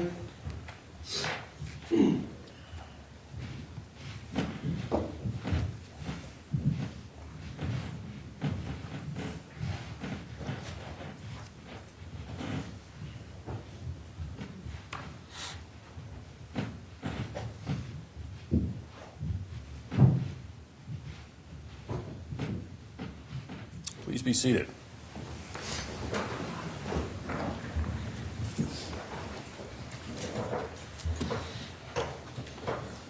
Members of the jury returned from the recess. Proceed in the jury box. Will the parties waive roll call? Yes. Yes, Your Honor. Mr. Andrew? Your Honor, at this point, I don't have any further questions. Thank you. Mr. Radford, cross-exam. Okay. Mr. Daniels, Mr. Andrew talked to you about an address that Mr. Spillett indicated he had found for Nora and he drove by. Yes, But that wasn't the address on Pole Line Road, was it? it was not. Okay. Do you recall where that address was? I believe it was Berryman. I don't remember the numerical. Okay. So it's safe to say that at the time that you talked to Mr. Spillman, well, let me ask it this way. Sorry, Spillett. And Mr. Spillett indicated to you that he had learned that she lived at the Pole Line residence when he read it in the newspaper. Is that correct? Yes. Okay. So it's safe to say that before he talked to you, he read something about the crime scene in the newspaper. Yes. Okay. And on the day that Miss Jones' body was discovered, law enforcement was not the only people to go into the house. Isn't that correct? That is correct. Jennifer Heisler went in. Yes. Paramedics went in. Yes. Mark Mayfield went in. Yes. And with the Pocatello Police Department, typically when you have an ongoing investigation, you keep details related to the crime scene secret, don't you? We do. But you don't have any influence or authority on other persons that have personal knowledge about the crime scene, do you? We don't. So you can't say that any facts related to how Miss Jones was found and what that crime scene looked like didn't get out, can you? I cannot. Okay, so it's possible that there were facts floating around in the community, isn't that right? Yes. Okay. Now let's talk about this interview with Mr. Spillett. You talked to him on 2 occasions? Yes, at least 2. How long were those interviews? Really long. Okay. Did he seem particularly emotionally stable to you?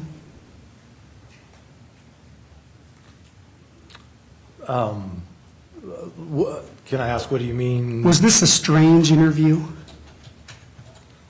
It was, I guess, different just because he wanted to keep bouncing and we had to bring him back to, to what we felt was important. Okay. Now, in these dreams, he indicated to you, well, the way he described the crime scene changed a number of times, didn't it?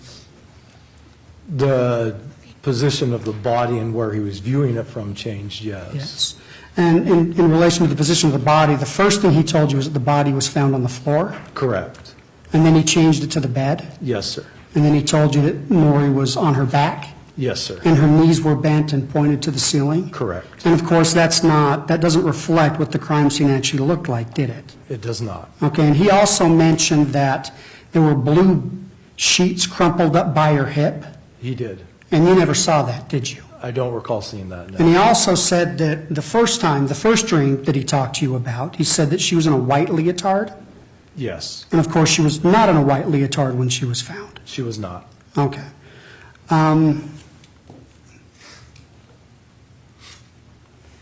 Holding in my hand, let's just hand the witness state's exhibit, or defense's exhibit QQ-3. I'd ask that be handed to the witness. And while he's getting that, I'll ask you this question. Mr. Daniels, have you ever worked on cars? I've tinkered, yeah. Okay, have you gotten an injury on your hand from working on a car? Oh, yes. Okay, do you recall what those injuries looked like? Yeah, you get dinged up and scarred just a little bit, depending on where it's at. And now, Mr. Spillett was a mechanic, wasn't he? Yes, In fact, he worked at Jiffy Lube. yes. Okay. Now, if you could please publish, and I'm going to move to publish exhibit QQ-3. All right, permission granted. The witness does have QQ3, permission granted to publish. Okay, if you'd place that underneath the Elmo. Now, looking at that injury, does that look fresh to you? No, it looks a little older. Okay. And is that consistent with the kind of injury that you would get from working on a car?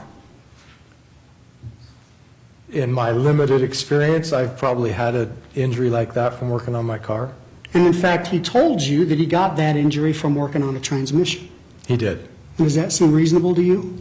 Yes. I'm going to ask to now publish state's or defense's exhibit SS-17.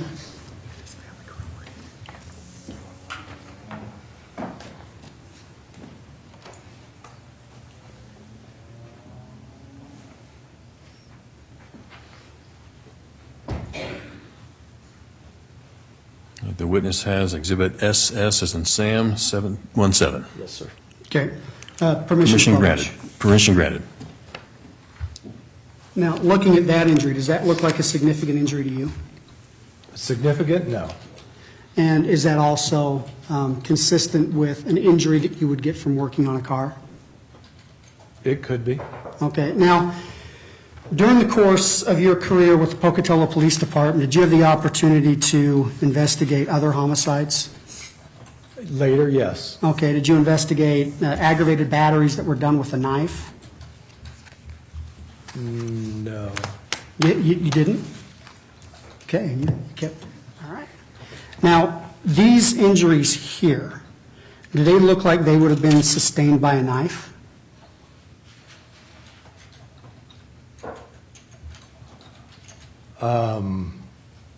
Honestly, I don't. I don't know. Do they look like cuts? I mean, it's superficial. The one on the palm, I've probably cut myself like that barely before. Okay. But I mean, it's not deep or significant, but I mean, I've nicked myself lightly before with a knife, so. Okay. Is there, sometimes in homicide cases, have you ever run across injuries to a suspect's hand where their hand slipped down the knife and hit the blade? Have I? Yes. I have not. Okay. No further questions, Your Honor. Thank you, Mr. Radford. Mr. Andrew. Thank you.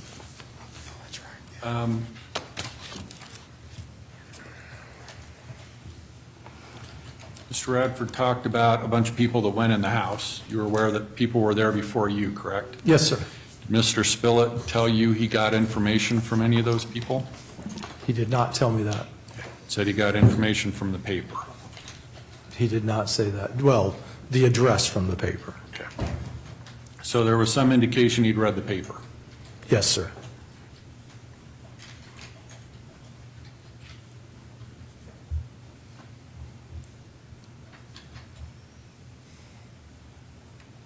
And exhibit SS-17, is that look like it's a cut to you? It's an injury on the crease of your hand. I won't suspect to know how that got there. You said it. You didn't think it was significant. What do you mean by that? It's older. It's super small. Just from knowing what I've done to my hands, there's no redness around it, doesn't look like it's infected. It looks like probably went back to doing whatever shortly after having it happen. Did Mr. Spillett indicate how long he'd had the injury to the top of his hand? It was from working on his transmission. I might have the date or the time frame in my report, but I don't recall. If you were able to look at your report, might that refresh your recollection? It would. Okay. Your Honor, I'd ask for permission for the witness to review a report. Permission granted. All right, sir, review your report. Please let the court know when you're done. Yes, sir.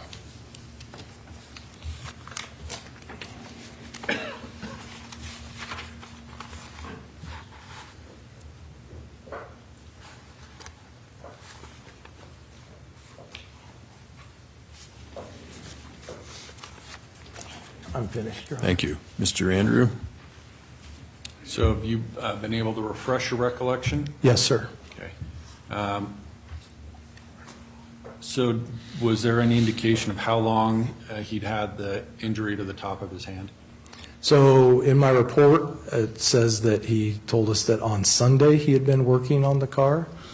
I don't recall what day of the week our interview with him was, but it would have been less than a week.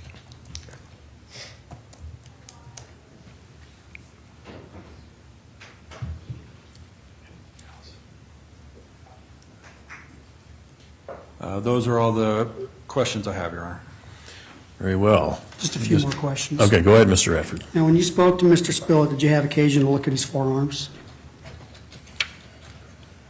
I don't recall. Did you recall seeing any injuries to his forearms? No, I don't. Okay.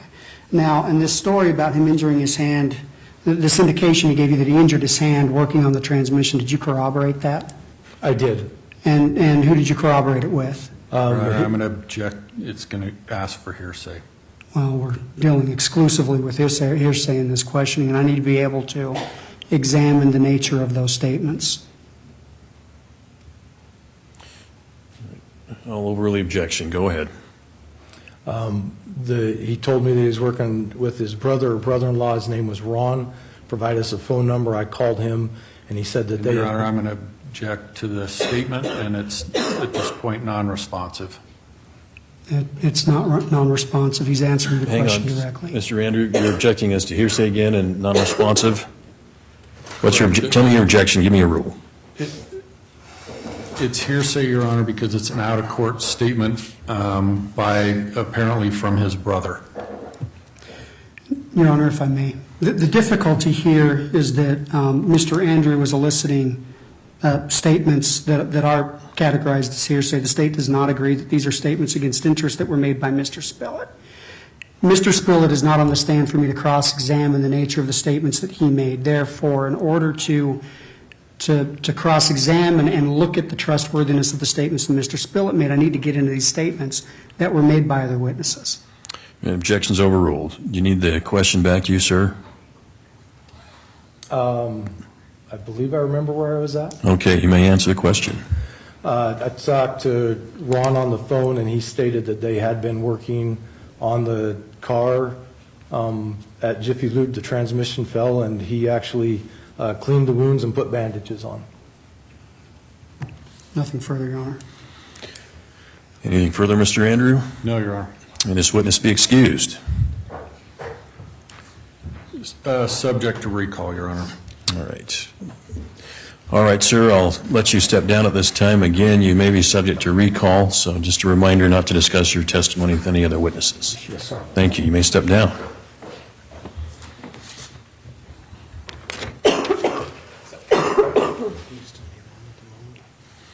Mr. Andrew? Your Honor, I would recall Mike Brennan.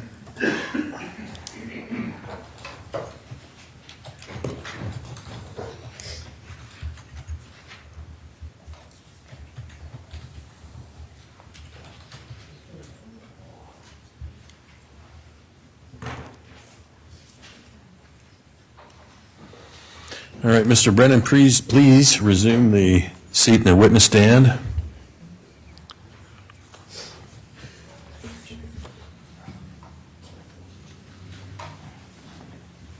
Sir, you understand you're still under oath? Yes, sir. Thank you. You may inquire, Mr. Andrew. Thank you.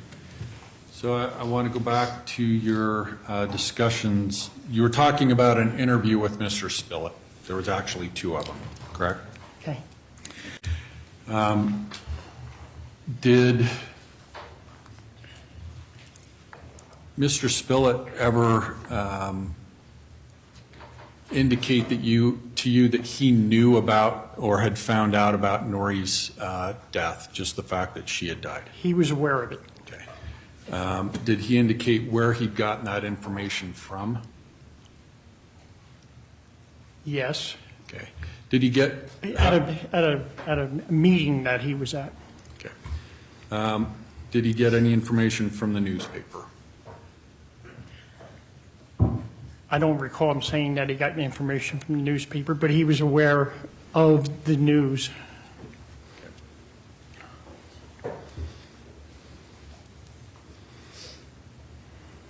Did he make any comment to you about any commentary about the crime scene itself, how severe, bad, whatever terminology he might have used? I forget the exact terms that he used, but he said, I believe it was, he told me it was brutal. Okay. Do you recall anything being published in the paper about it being brutal? No. Any details about the crime scene itself in the paper? No. Routinely, that would not be released. Okay. Did he make any comment about whether there was any anything sexual that had occurred? Did he? No. Yes. Did he make any comments about believing that the crime had some sexual aspect to it? Not that I recall.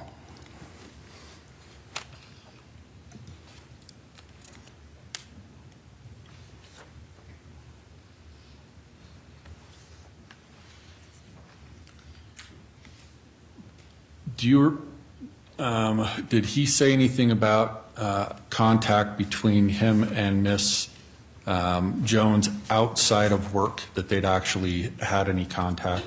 I believe at one time he said he saw her at Ridley's while she was shopping, or they were shopping.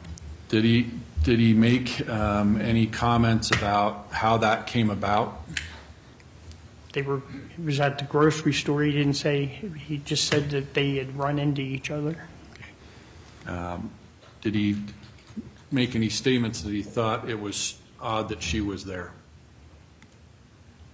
Not to me.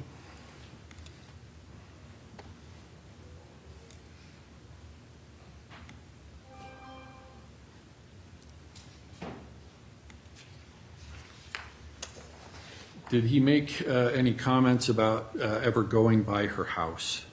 Yes. Okay. And what statements did he make about that? He stated that he had looked up her address at one point and had driven by her residence, but it was actually, I believe we found out it was an older residence. Did he ever talk about going down pole line? Yes, but it was after, I think, the incident. Do you remember, did he give you any details about when he went down pole line after the incident?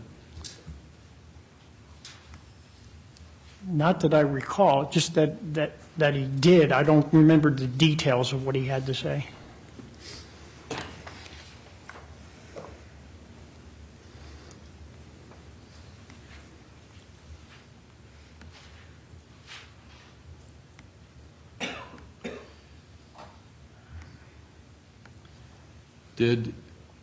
So I want to ask you about the dream.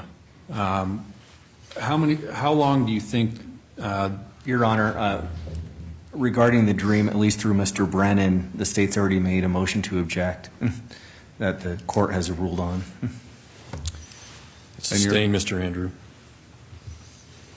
Your Honor, I believe that has been cured through Officer Daniels. I have sustained the objection, Mr. Andrew. Next question. Did Mr. Spillett indicate a reason why he was interested in pursuing a relationship with Nori? Just that he was interested in possibly dating her, and at some point he made a comment that he would consider her someone that he would potentially like to marry.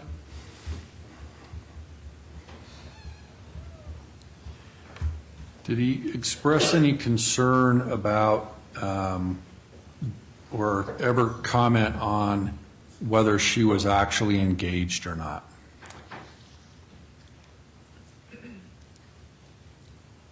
That came up, but he did not talk about her being engaged to me. Okay. Did he express any concern about her allowing people in her home? Not to me.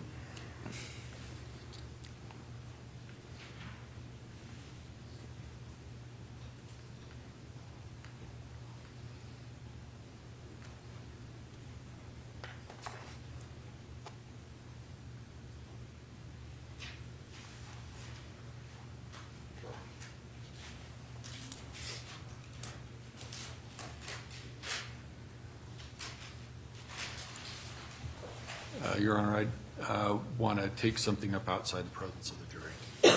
All right. All right, folks, we're about 10 minutes to the lunch hour, so we'll take the lunch recess at this time. Again, during the recess, you're instructed not to discuss this case amongst yourselves nor with anybody else, nor to form an opinion as to the merits of the case till after it has been submitted to you for your determination. Have you be back here by 1 o'clock. We'll start at 1:15. All right.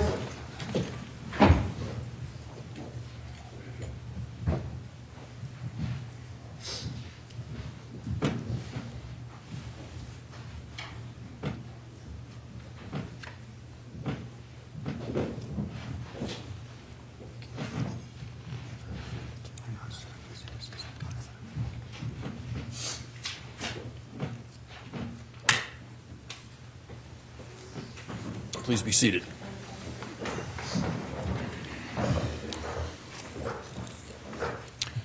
We're on the record outside the presence of the jury. Counsel and defendant are present. Go ahead, Mr. Andrew. Thank you, Your Honor. Your Honor, based on things that have already occurred, I do want to ask some questions of Detective Brennan outside the presence of the jury, just because I understand the sensitive nature of it, and I don't know how the court's going to rule. Okay. All right. So did Mr. Spillett ever talk about whether he'd had, how many people he'd had sexual intercourse with in his life?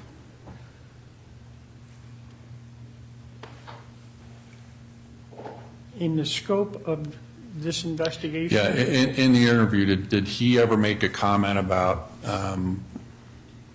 who he'd had intercourse with during his lifetime? Not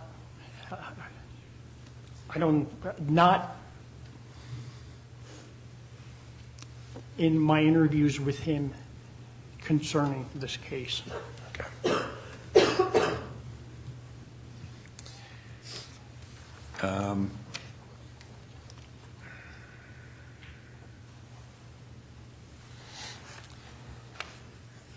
So did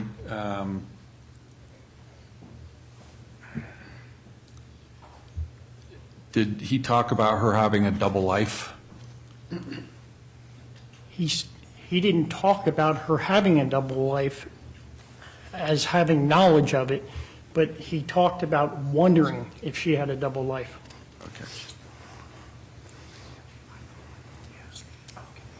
Did he talk about masturbating and fantasizing to her? Yes. And did he give any details regarding the fantasy? With her, no, just that it was sex. I mean, we talked about other fantasies that he had had.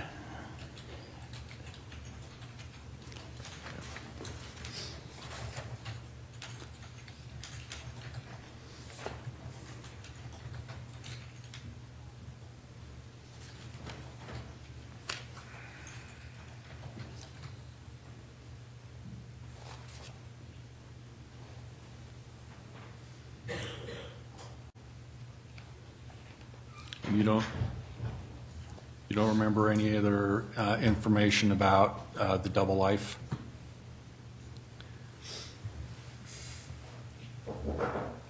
Not that I can recall. Okay.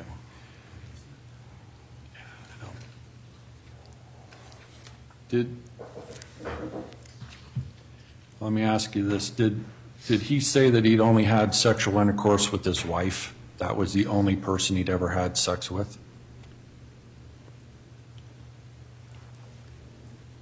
In this interview, Yes. or my interviews on this case, Yes. no.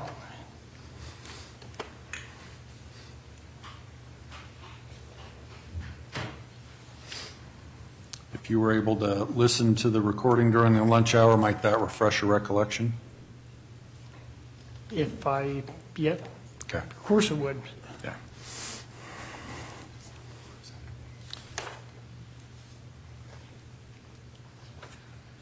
Those are all the questions I have, Your Honor. All right. And for the record, Mr. Andrew, you were making that offer of proof regarding those questions, is that correct? Correct, Your Honor. I know I got an objection earlier, so I was going to bring it outside the presence of the jury. Thank you. All right. State Counsel, you have any questions at this time? No, Your Honor, we understand it was just an offer of proof, but we would still have an objection to that information coming in should Mr. Andrew motion for that. All right. Well, at this point, I would sustain the objection as to relevance regarding Mr. Spillett's sexual history. I can't remember if we put it on the record or just talked at the bench, Your Honor. The issue is that there was no evidence of penetration, no biological material specifically identified to Mr. Spillett, and that if Mr. Spillett is saying that the only person he ever had intercourse with was his wife, that would corroborate why there was not any penetration or indication that he'd had intercourse with her, with Ms. Jones. I understand. Objection sustained. All right, counsel, anything else we need to take up before we recess for lunch? And Your Honor, one last thing. I know Mr. Andrew was asking Mr. Brennan about a potential double life. I don't know if the court wants to rule on that right now. We would be objecting that it falls out of 804.3 A and B. But I could also do some follow-up questions as well. Yep. And it is speculative. Okay, well, Mr. Andrew, you want to respond to that? Your Honor, the information that was in the police report was that she was fixated, or that he was thought she might be living a double life because he didn't believe she was somebody that would have somebody just allow to be in her house. That she wouldn't, because of her religion, she wouldn't have had a man in her house. So he thought she might be living a double life by having somebody in her house, allowing somebody in her house. And Your Honor, that is not a statement against interest. It's clearly not corroborated, and it's speculative. Right. Objection sustained as to the double life evidence or testimony. Anything else, counsel? No. State, Your Honor. All right. Have you back here by 1 o'clock. We'll start at 1:15. We're in recess.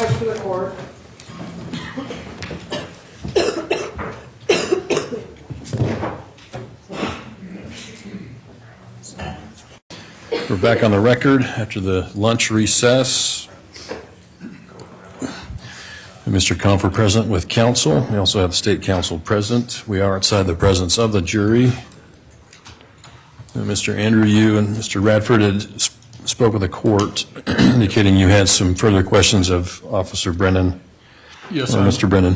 On one topic, simply because I had been trying to make a testimonial record in my offer of proof. Mr. Brennan has been able to refresh his recollection by watching videos, so I just want to call him, and I will, once he's answered that, I will be done asking questions of him. All right. All right, Mr. Brennan, retake the stand, please.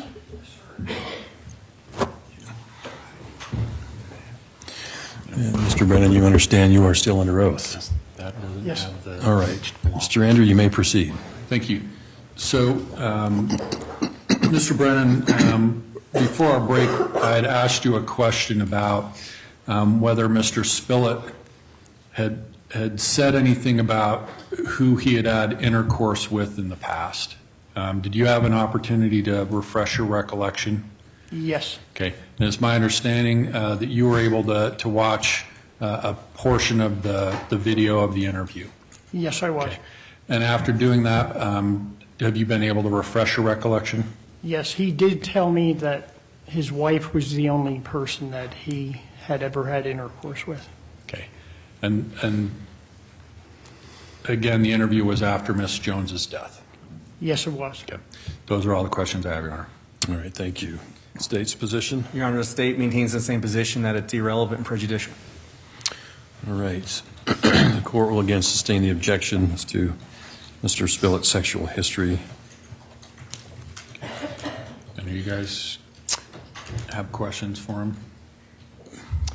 We will have a cross-examination from Mr. Okay. Brennan. All right, then, Mr. Andrew, you want to make an offer of proof for regarding Carol Spillett? I do, Your Honor. So my intent had been to call Carol Spillett if called to testify. So I want to make an offer of proof at this point that if she were called to testify, she would testify that she had gone to job service with Mr. Spillett. She did remember one of the people there, that Mr. Spillett was unable to obtain or maintain an erection, and the other part of that would be connected to other testimony, potential testimony, which was that he was kind of a chronic masturbator. But the primary one I'm asking for would be to admit that her testimony, proposed testimony, that he had difficulty obtaining and maintaining an erection, because that would be consistent with the lack of any evidence of penetration of Miss Jones's person. All right, and you just wish to make that oral offer of proof at this time as opposed to calling Miss Spillett? Correct, Your Honor, because essentially having the jury bounce back and forth, that the state's going to object to it and the court's going to sustain that objection, and we will forego the exercise of calling her. Mr. Trammell? Your Honor, the state would also be objecting to that testimony from Ms. Spillett based on the same reasons, relevancy, and it being prejudicial. All right. The court will sustain the objection again as to any testimony Carol Spillett would have regarding Mr. Spillett's sexual history. All right. Anything else, counsel, we need to take up before the jury's brought back in? No. No, Your Honor. All right. Bring the jury in, Mr. Reiner.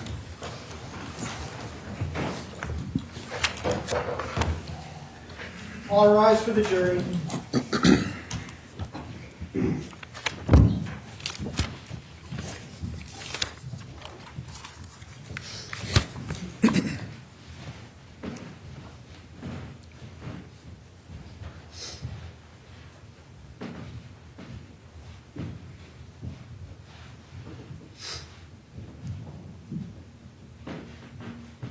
Please be seated.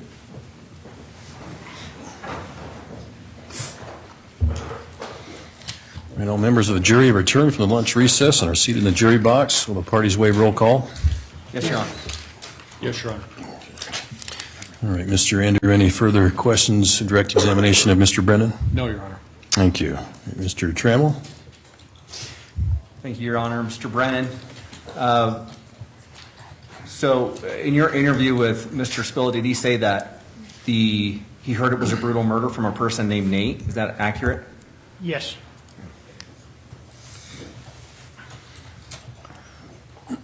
So the house he drove by that he thought was Nori's, it wasn't the house on Pole Line Road, right? No, it was the one on Berryman, I believe. So the home he looked up in the phone book wasn't the one on Pole Line, it was the one on Berryman. Objection, Your Honor, lack of personal knowledge. He doesn't know what Mr. Spillett actually looked at. All right, sustained. All right. But in your interview with him, he told you that he had not driven by the house on Pole Line Road at that time, correct? Correct. Right. And that he had first heard about the house on Pole Line Road from the newspaper after the murder.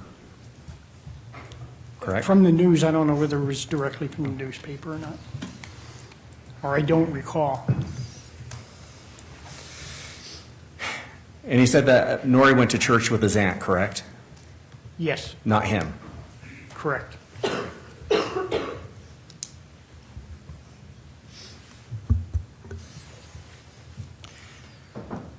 And he also told you that he was planning on dating another old girlfriend by the name of Anita, correct? Correct.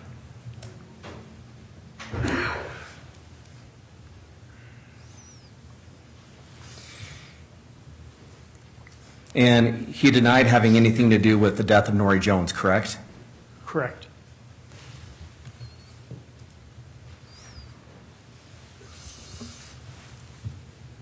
And would you say that he complied with your investigation of him? Your Honor, I'm going to object to the form of the question. I'm not sure what that's asking. Overruled. You answer the question. Did he cooperate with us? Yes. Okay, thank you. Nothing further, Your Honor. Any redirect, Mr. Andrew? No, Your Honor. May this witness be excused, counsel? Yes. Yes, Your Honor. All right, thank you, sir. Again, just need to advise you, you're not to discuss your testimony with any other witnesses in this matter. But I am excused. You are excused. Thank you.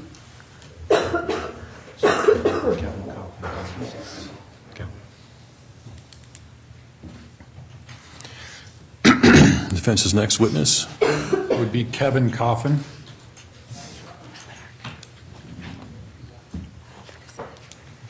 You and John could just handle it. It's so good at buddy. Maybe before. We could just keep them in the room. You guys are so good at buddy. All right, Mr. Coffin, if you would come up to the witness stand and take a seat.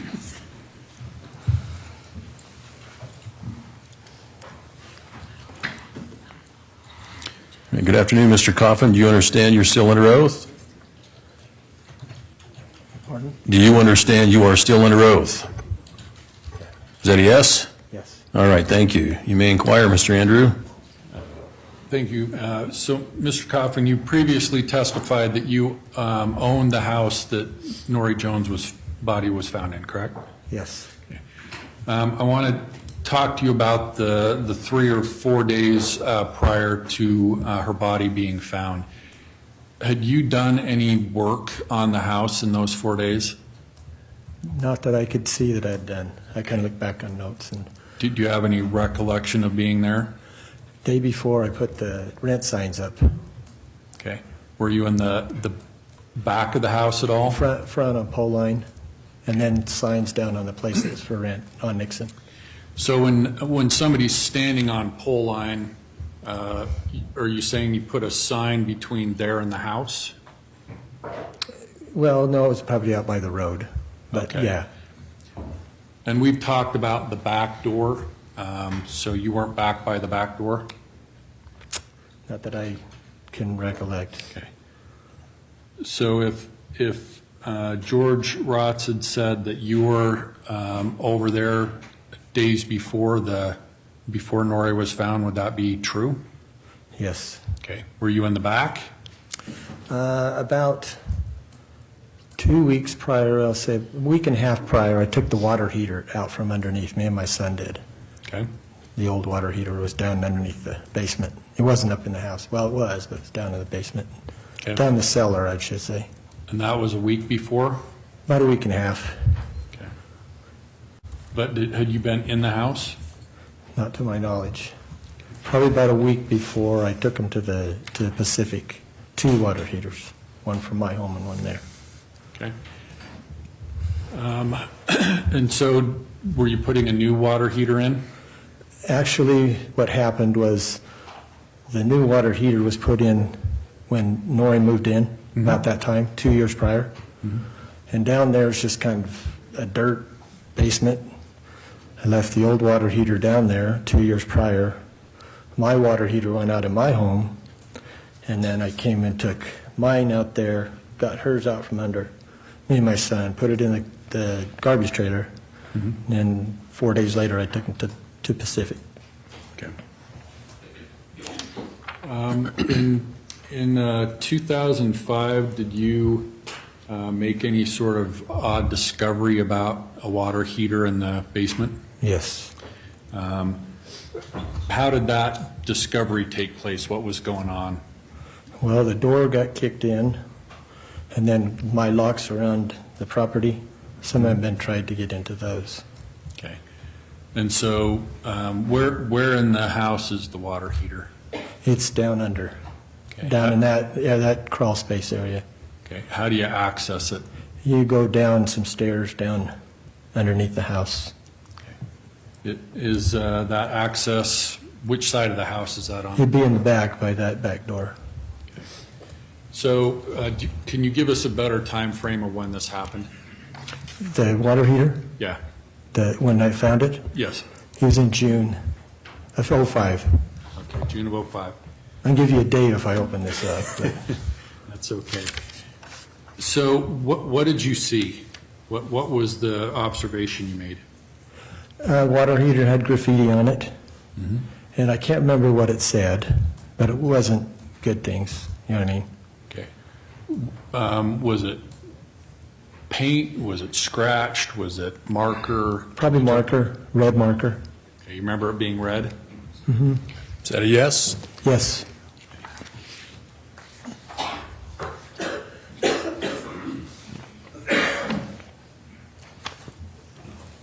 And I forgot to mark them, Your Honor. So when you saw that, did you do anything? Yeah, I called the police. I can't remember. I probably called one of the cards or one of the detectives. Okay. Could have been Brad Hunt, but I can't remember. Okay. And so did you tell them what you'd seen? Yes. Did anybody ever come over and take a look at it? Yes.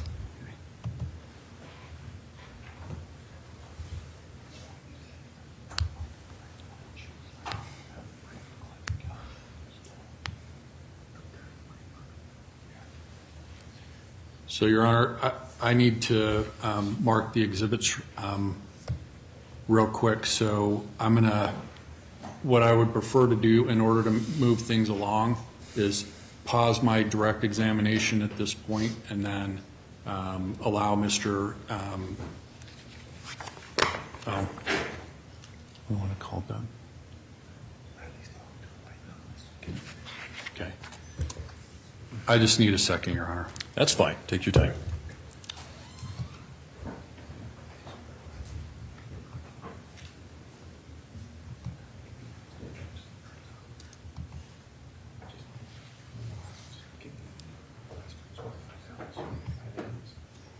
I know which one it is.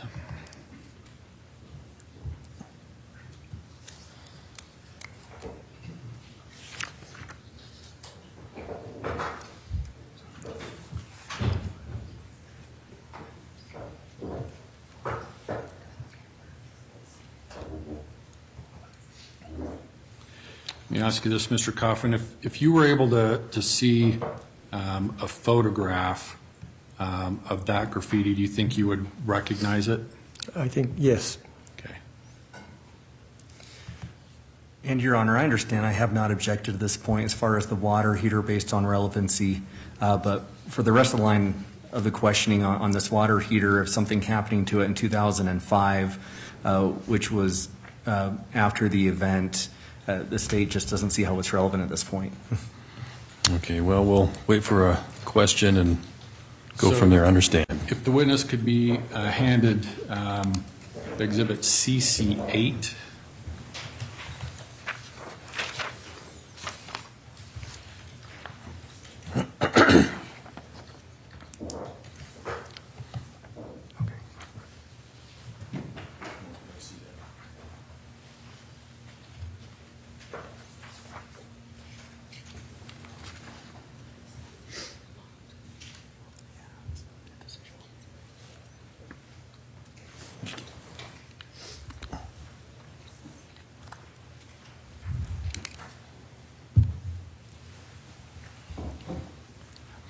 Witness has Exhibit CC8.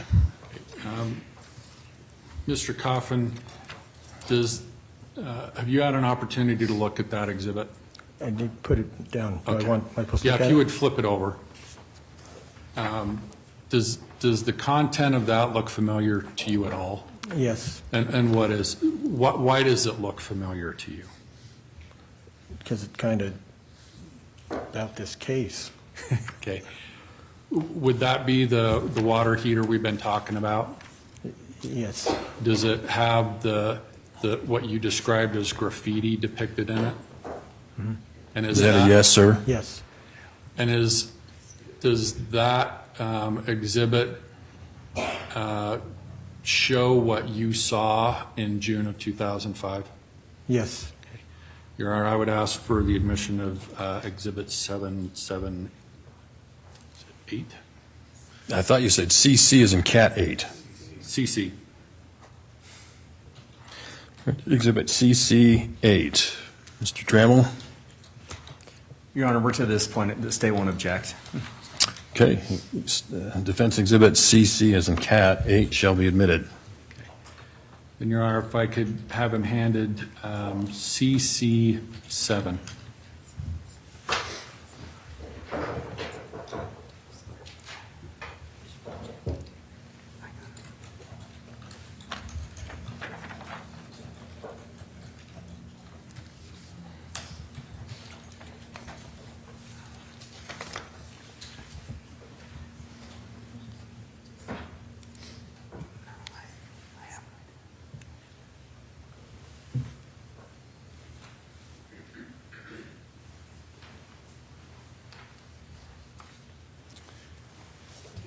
Mr. Coffin, do you have that exhibit in front of you? yes, So, again, do you recognize what's depicted in that exhibit? yes. And what is it? Do I say what it said? What Yes. It says forgive, Well, what does it show? Is it the water heater? right? And is that what you saw in June of 2005? Yes, Then, Your Honor, we would ask for the admission of this exhibit. CC 7. Mr. Trammell? Your Honor, the state won't object at this time. All right. Defense Exhibit CC, again as in cat 7, shall be admitted. And then, Your Honor, I have Exhibit CC 6 and CC 3. If I could have those handed to the witness as well.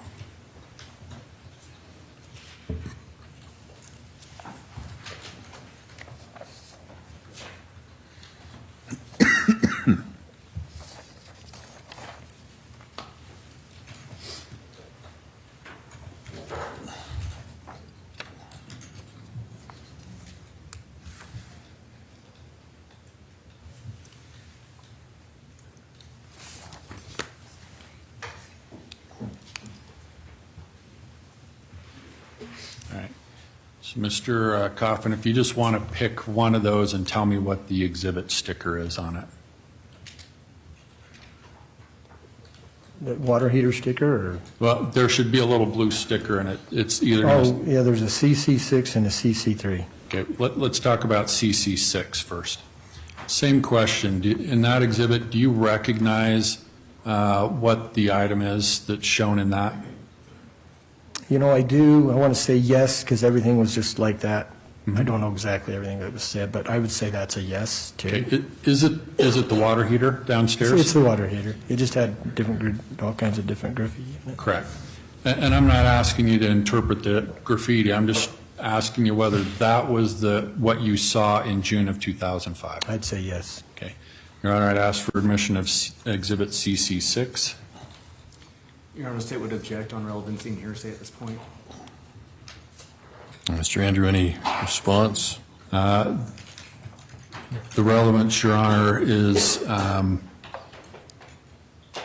it's graffiti. It has a particular name on it that is relevant to this particular case.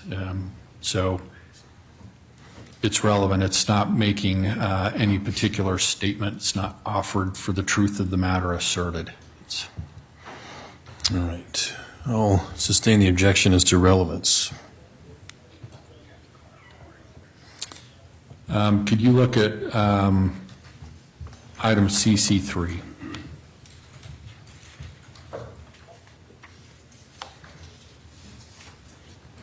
And again, do you recognize what that is?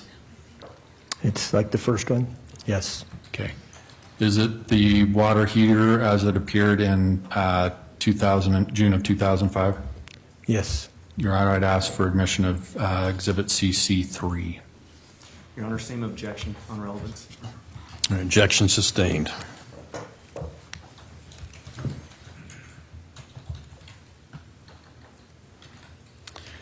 Mr. Coffin, did you put any of that graffiti on there? No. Do you know who did? No. Do you know when it was put there? No. Just sometime before Just June? the date I found it is all I know. Okay. Those are all the questions I have, Your Honor. Thank you, Mr. Andrew. Cross-examine, Mr. Trammell. Yes, thank you, Your Honor. All right, Mr. Coffin, so you testified that you did not hire out work for at least 4 or 5 days before the death of Nori at that residence on Pole Line? I went through some things, more stuff today, and I don't see that anybody's been there but me. And so going back to, let's say, the week before the 28th of September in 2004, so that week prior, did you do any work on a light in the back of the residence? I kind of testified that I might have had an electrician, but I don't think he was there during that time. It had been earlier. Oh. But it wouldn't have been within 4 or 5 days of I'd say the no. 28th of September 2004? I'd say no, that light was earlier. So to your knowledge, no one should have been out there working on any lights on on Nori's residence on Pole Line Road during that time? No. Okay, so the water heater in the crawl space, can you enter the house from the crawl space? No. Okay, so how is the crawl space secured? Is it a door? Yes. Okay, and you keep a lock on that door? Yes. And you said in June of 2005 you went down there and you saw some graffiti on the water heater? The door was kicked in the middle. Busted out. You ever find out who did it? No. Yeah. And you have no idea who's the person that put graffiti on the water heater? No. It could have been anyone, right? Yes. Yeah. Was that residence well known at that time in 2005? Possibly. In your opinion? I mean, whatever, news media, whatever, you know. Was the house rented out or anyone living in it at that time? No. No. Nothing further. Thank you. Any redirect? Yes. So you were asked the question, nobody should have been there. Had there been any request from Ms. Jones about weather stripping at the home? You know, I don't know the details. It kind of sounds familiar to me, yes. But would you have been surprised if she had had somebody come do that on her dime, or? Probably, yes. I'd probably be surprised. Okay. No further questions, Your Honor. Thank you. Anything further, Mr. Trammell? No, Your Honor. May this witness be excused? Yes. Yes, Your Honor. Thank you, sir. You may step down. I'll take those. The marshal will take those. Now, Mr. Coffin, I remind you, you're not to discuss your testimony with any other witnesses in this matter. Thank you, sir. You may step down.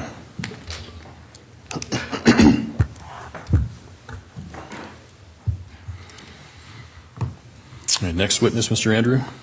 It would be me, Your Honor. The next witness is Doug Coffin.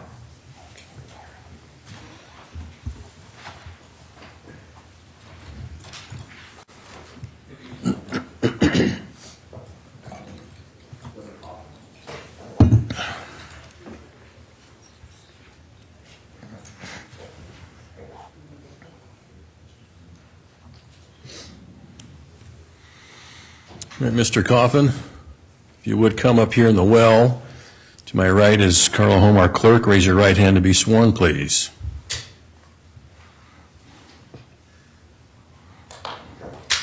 Before you go too far ahead. Okay, that's good to know. Am I speaking loud enough?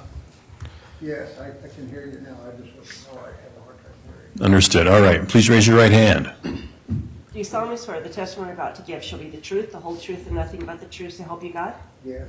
Thank you, sir. Have a seat here in the witness stand.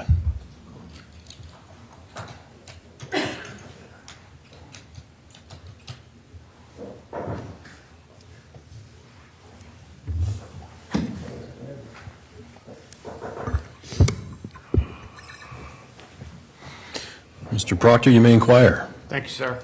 Good afternoon, Mr. Coffin. Again, I heard you tell the judge you don't hear too well, so if you don't hear me, just ask me to repeat myself. You're okay right now? Thank you. Back in 2004, did you know this gentleman? Yeah, I know him. Hi, Ralph. Okay, so you know him as Ralph Compher, is that correct? Yes, Ralph. And back in 2004, did you use him on any kind of jobs, anything like that? Yeah, he helped me with an awful lot of things. He didn't live too far from me, and every once in a while he needed a little extra money, and he did things for me, and I paid him. Okay, and as you were walking into the courtroom, there was a gentleman named Kevin Coffin walking out. Kevin? Yes. Who is Kevin to you? He's my brother who's not as good looking as me. I hear no objection from the state, so apparently that's conceded.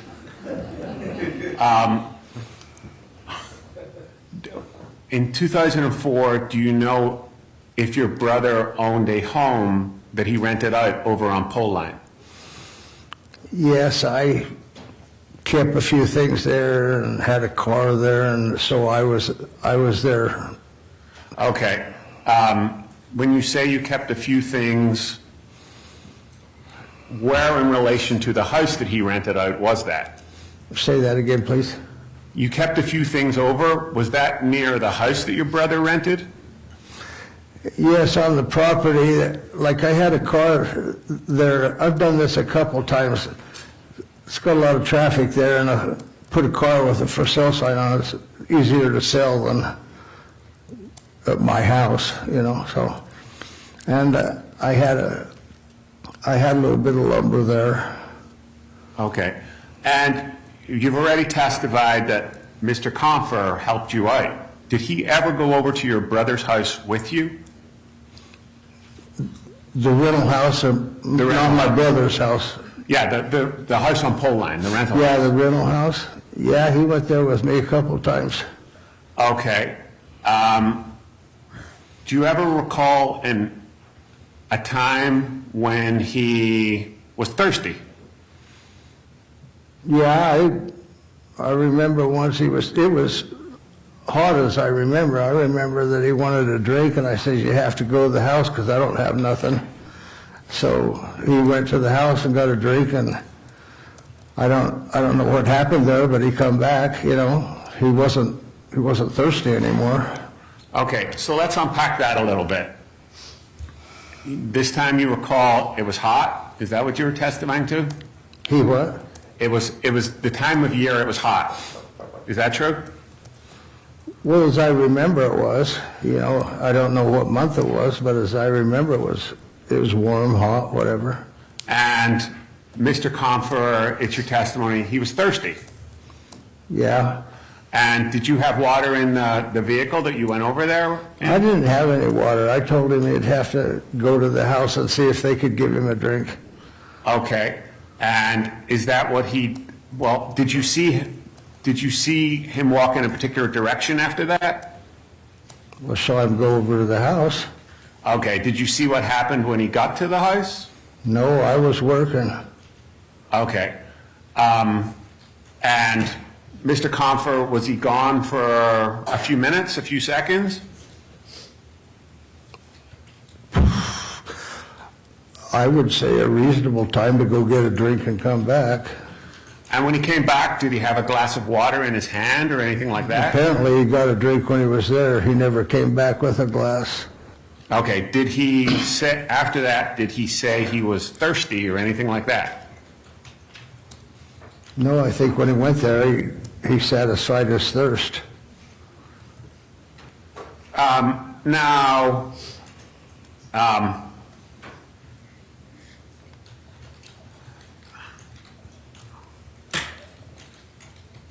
you're aware that Nori Jones died in September of 2004, are you not?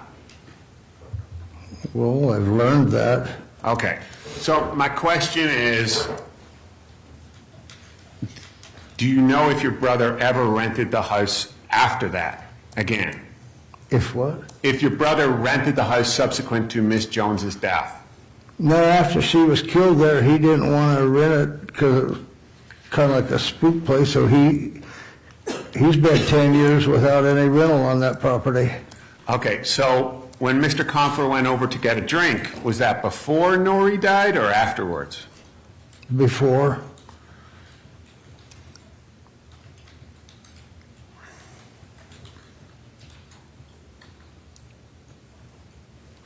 Back in the early 2000s, this gentleman, was he the same weight as he is now, or was he different? Oh, no, he's skinny as a rail. He looks like he has to run around in the shower to get wet. But back in the early 2000s, did he have to run around in the shower to get wet? No, he's a husky guy. He was built pretty good. It looks like they haven't been feeding him. Can I have a second, please, Judge? Yes.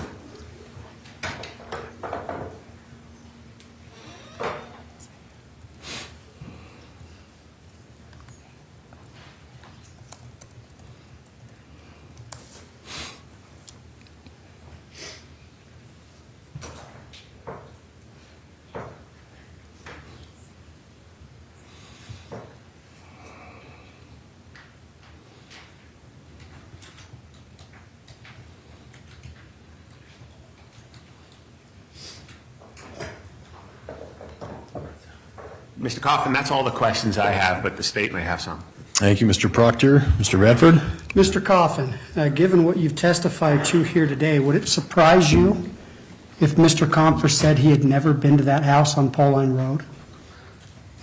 Again, please. Would it surprise you if Brad Compher told you that he had never been to that house on Pauline Road? Well, there was no conversation like that. No, but you know that he has been to that house on Pauline Road, correct? No. You don't know that he's been to the house? He'd never been there except for with me. Okay, so if Brad Compher told you today that he had never been to the house on Pauline Road, would that be a surprise to you? Well, that wouldn't be true because he's been there with me. Now, you mentioned that right now Mr. Compher, skinny as a rail, has to run around in the shower to get wet. Back in 2004, you said he was a husky guy. Was he athletic? Again, please, I'm sorry, I can't hear your... Yeah, I'm sorry, sir. Back in 2004, was Mr. Compher an athletic individual? Athletic? Athletic. I don't think he's ever been athletic, but he's always had a good build and he is a strong person. He helped me move some railroad ties that weighed over 200 pounds each, and he got right in there and moved them. He was a real good worker. Okay. Do you recall talking to Detective Matt Harris with the Pocatello Police Department in relation to this case?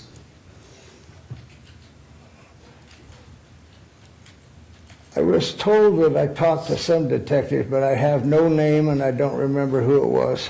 Okay. And do you recall telling that detective that you took Brad to that house just to get wood and tools? Again, please. Did you take Brad to the house just to get wood and tools?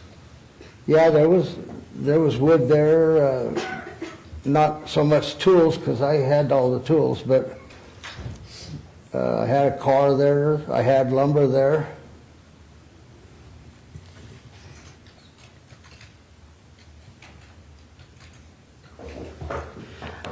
When he went to the house, when he walked to the house, did you see him talk to anybody? Well, there's nobody around. Okay. Maybe there was people in the house, but there was nobody out in the yard or anything. Okay. Did you see him go into the house? Pardon me? Did you see him go into the house? I saw him go over to the house. I never saw him go in.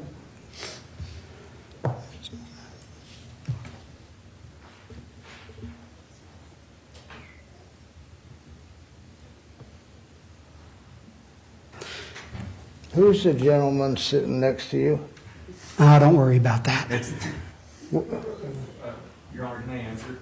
Go ahead and answer. It's Brian Trammell. Yeah, we've met before. My wife's real good friends with your mother. Yes. Yeah. I didn't know if you would recognize me with my... Well, for a second, I thought you was Yul Brynner, but, you know. No objection. Yeah, we've met before. It's good seeing you, Doug. How are you doing? Any requests to take judicial notice of that, counsel? No, Your Honor. I missed it, but... If we could have him labeled as an exhibit, please? Oh, yeah. Okay. All right. Any further questions, I Mr. don't think Radford? we're supposed to be talking. The record is in shambles, Your Honor.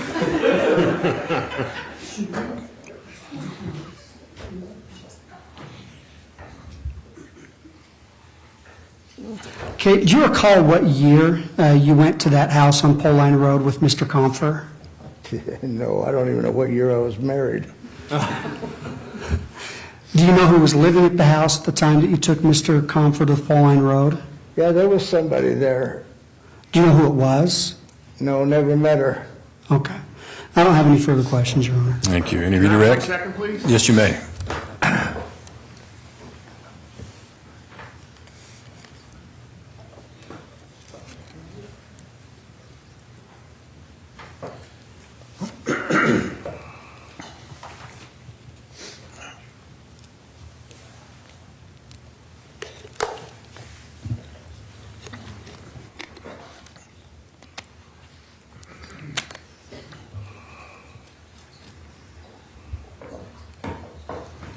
That's all the questions we have. Thank you, counsel. May this witness be excused. Yes, sir. Yes, Your Honor.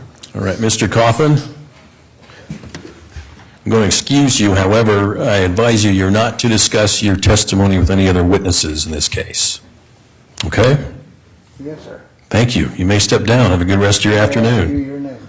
Javier Gabiola. Okay, I think I've met you before, too. I don't remember it, but your memory may be better than mine. Well, maybe we'll go fishing and talk about old times. Okay. Thank you, sir. Have a good rest of your day.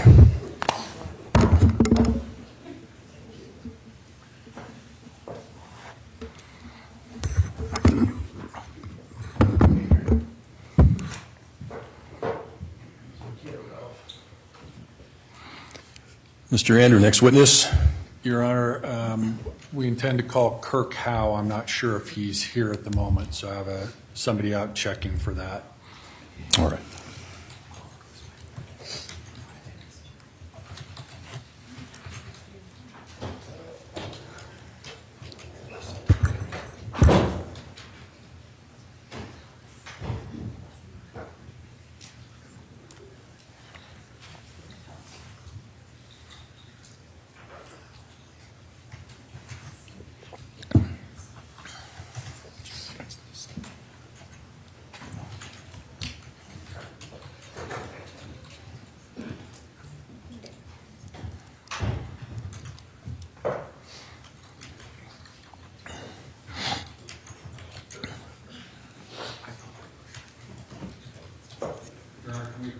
Yes, you may.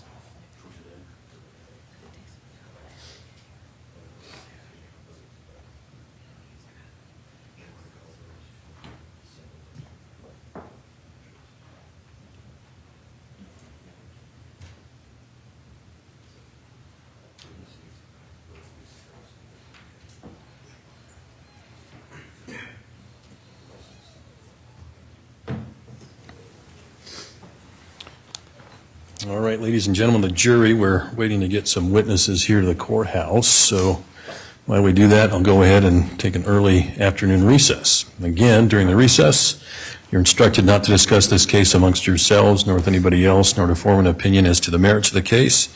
till after the case has been submitted to you for your determination. We'll probably start at about 2 o'clock. All rise.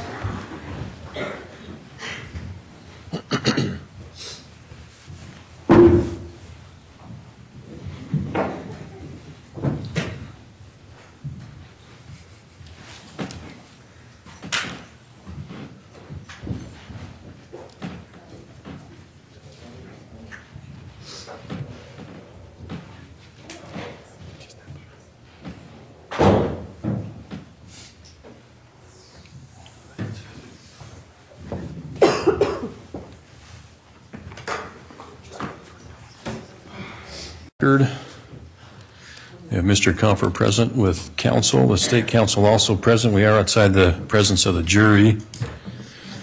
All right, Mr. Andrew, you're prepared to proceed with your next witness? Yes, Your Honor. Okay. Any other matters, counsel? No, Your Honor. No, Your Honor. All right, thank you. Paul, bring the jury in.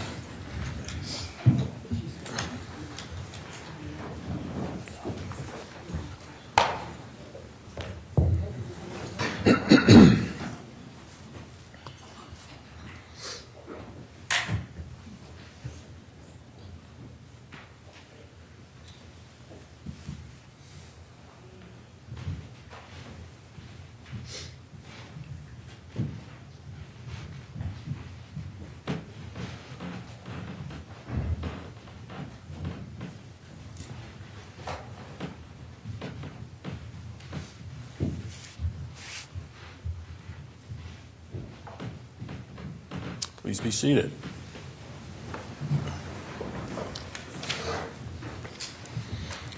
All right, we have all members of the jury returning, seated in the jury box. Will the parties waive roll call? Yes, Your Honor. Yes, Your Honor. All right, Mr. Andrew, call your next witness. Attention, call Matt Harris.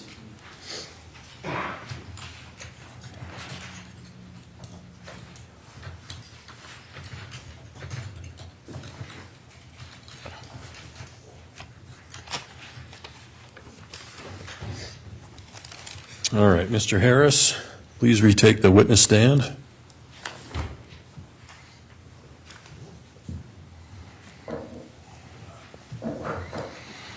And sir, you understand you're still under oath? I do. Thank you. You may inquire, Mr. Andrew. Thank you, Your Honor. So, Detective Harris, you were doing, I guess I'm going to call it follow-up items in 2014 on this case? Yes. Okay. Was one of the things you were doing or assigned to do was to go talk to George Ratz? Yes. Okay. And did you go talk to him in 2014? Yeah, he came to the Pocatello Police Department. I interviewed him there. Okay. Did you talk to him about the individual he had described being there 3 or so days before Nori's body was found? Yes. Okay. Was that one of the topics you talked to him about? Yes. Okay. And when talking to him about that person, did he say whether he recognized that person that was there? Objection, hearsay. It's for impeachment, Your Honor.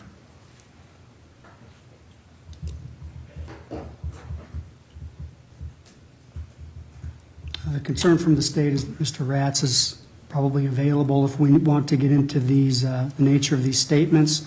The state should have the opportunity to cross-examine the nature of those statements, and I can't do that through this witness. Mr. Andrew. Your Honor, it's offered for impeachment. Mr. Ratz made a statement in his examination, and I'm calling Detective Harris to rebut or impeach that. All right. So it would be a statement made that contradicts his testimony. All right. Objection's overruled. Do you need the question, sir? No.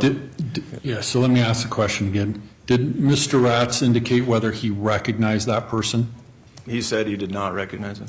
Did he say it was Kevin? He said it was not Kevin. And did he give a description of the vehicle the person had been driving? He said he pulled up in a white maintenance truck. Okay. Those are all the questions I have, Your Honor. Thank you. Mr. Radford? Nothing from the state. All right, may this witness be excused? Yes. Mr. Radford? Yes, he did. All right, sir, excuse you again, and just remind you not to discuss your testimony with any of the witnesses. Thank you. Thank you. Him and then...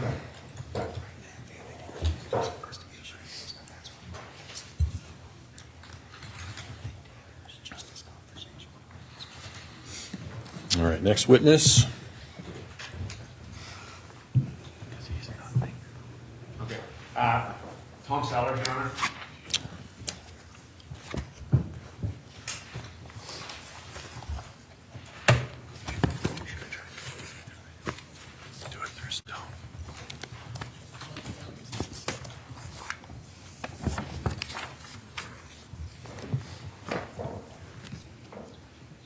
Yes.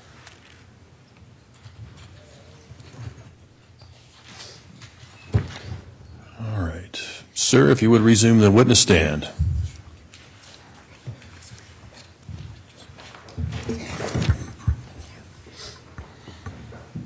And sir, you realize you're still under oath?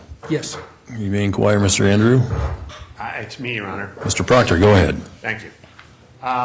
Good afternoon again, sir. How are you? Good, how are you? Good. I just have a few questions for you. Remind me, I'm sure you testified to this before, but when you got to the crime scene following Miss Jones's death, was it the same day? Was it within? 28th of September, shortly after 11 a.m. Okay. And you stayed there the whole day of the 28th, right? Correct. And much of the following 2 days? Well, the next day, the 29th, I would have probably been there for a big majority of the day. And then the 30th, I would have been with the autopsy. Okay. And on the 28th and the 29th, were you involved in the collection of evidence? A little bit, yes. Okay. And it would be fair to say there was a lot of evidence collected, right? That is correct. In fact, you even brought a mobile evidence lab out there because there was so much of it, you needed somewhere to put it. Correct. And so, were you the one that, let's say there was an envelope on the kitchen table, for example? I know there wasn't. I'm just giving a hypothetical here. If there was an envelope on the kitchen table, were you the one that picked that up and carried it to the evidence tech, or were you the one standing, saying, receiving items, or both? I never received anything. I could have picked it up. There would have been two of us that were doing that. Okay. And if I said the evidence log shows 148 separate items collected, would you have any reason to argue with that? I do not. Okay. I know you're not going to know an exact number. Would it be fair to say you collected dozens of items of evidence? Yes. Okay. And most of them from the inside, or some from the inside and some from the outside? Majority would have been inside, but there would have been some from the outside as well. Okay. And what was your procedure? Again, if you'd find a piece of evidence on the kitchen table, what would you have done? Well, once it had been documented, photographed, then it would have been collected, packaged, and then taken to the person who was accepting the evidence. Okay. And when you were in the kitchen picking stuff off this hypothetical kitchen table, what protective gear did you have on?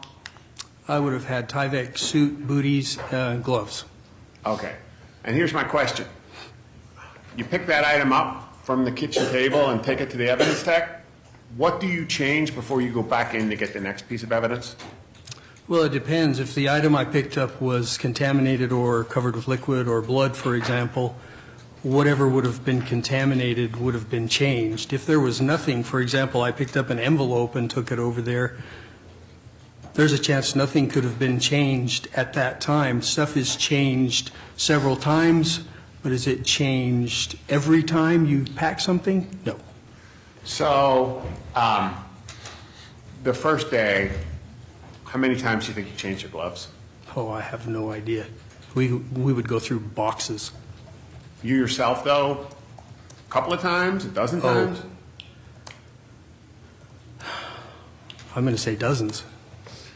Okay, but it's your testimony that you, if the item wasn't dripping, you took that item of evidence and then came right back? It could have been, yes. Can I have a second, please, Judge? Yes, you may.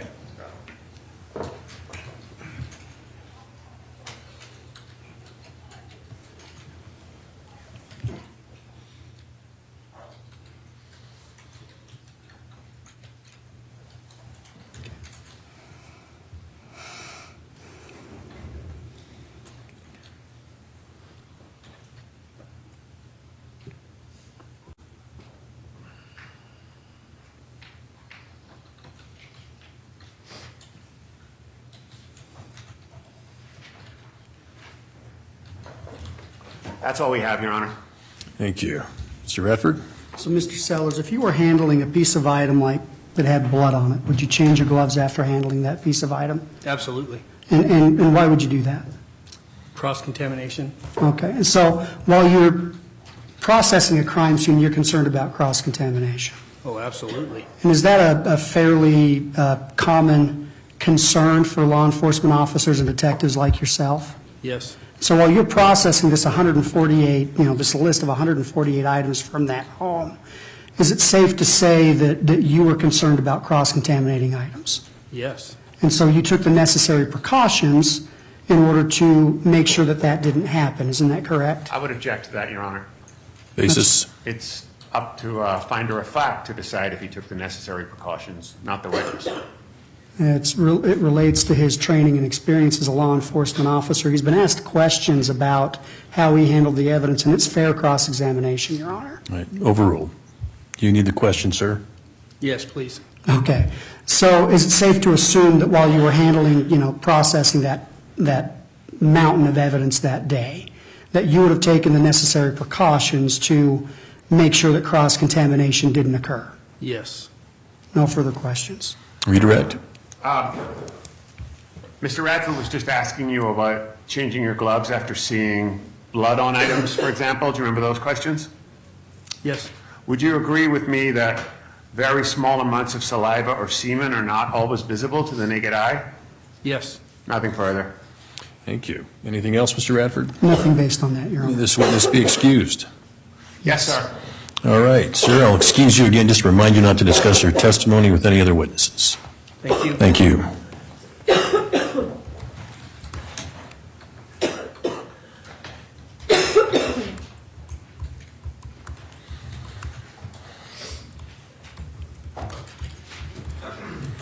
All right, next witness, Mr. Proctor. Mr. Andrew has disappeared at the most inopportune time, Your Honor, but I believe it would be Detective Stone, if I can just... Yes, you may.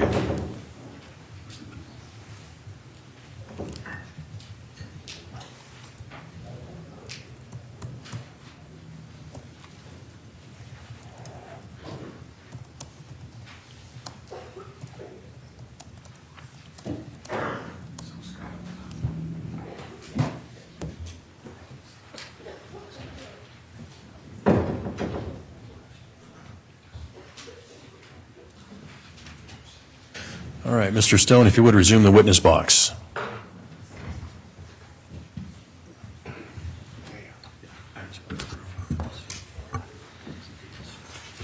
And sir, you understand you are still under oath? Yes, Your Honor. Thank you. May I, Your Honor? You may inquire.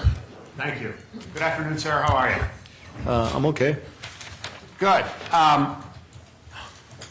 The crime scene at 36-7 Pole Line, were you involved in the collection of evidence in that case? 3617 Pole Line? Yes. Yes, sir. What was your role in the collection of evidence? My primary role was to act as the evidence custodian and to keep the fill out the evidence scene inventories as items were collected or removed. Okay, and it's fair to say there was a lot of evidence, was there not? Yes, there was.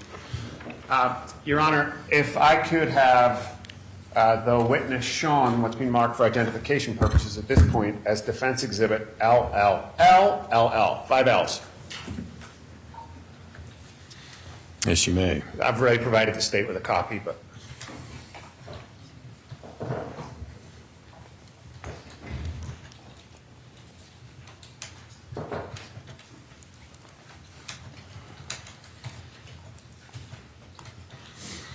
All right, the witness has exhibit LLLLL as in Lima.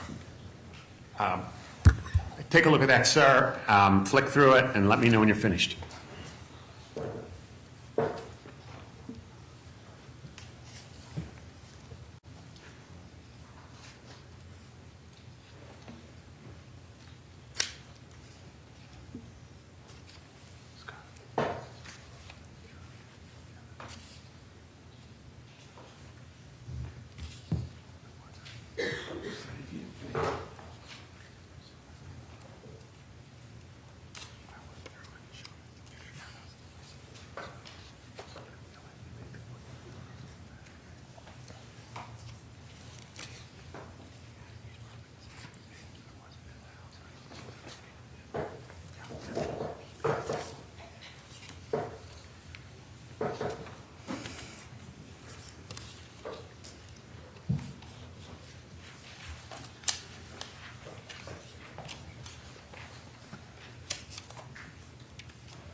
I'm finished. Thank you. What is defense exhibit 5 L's? It's the scene evidence inventories Okay, and what incident is that? from the homicide investigation at 3617 Poline. And do you see your name at the top of every page? Yes, Why is that? because I was the primary evidence custodian and scribe for the scene. Thank you. And does exhibit 5 L's fairly and accurately represent the evidence that was collected at the scene on Poline? Yes, I believe so. Your Honor, may we approach for a minute All right. and have the exhibit provide the court?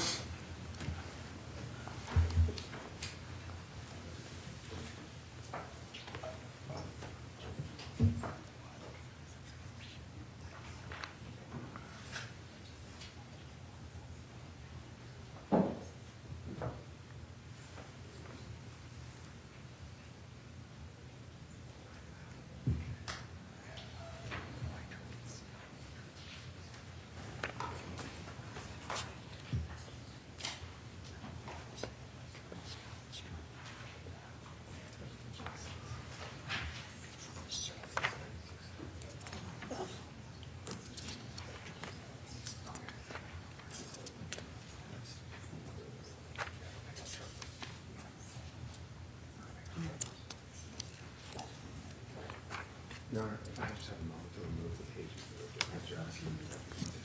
Thank you. Your Honor, can I just have a moment? Yes, you may, Mr. Proctor.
May I return the exhibit to the witness? Yes, you may.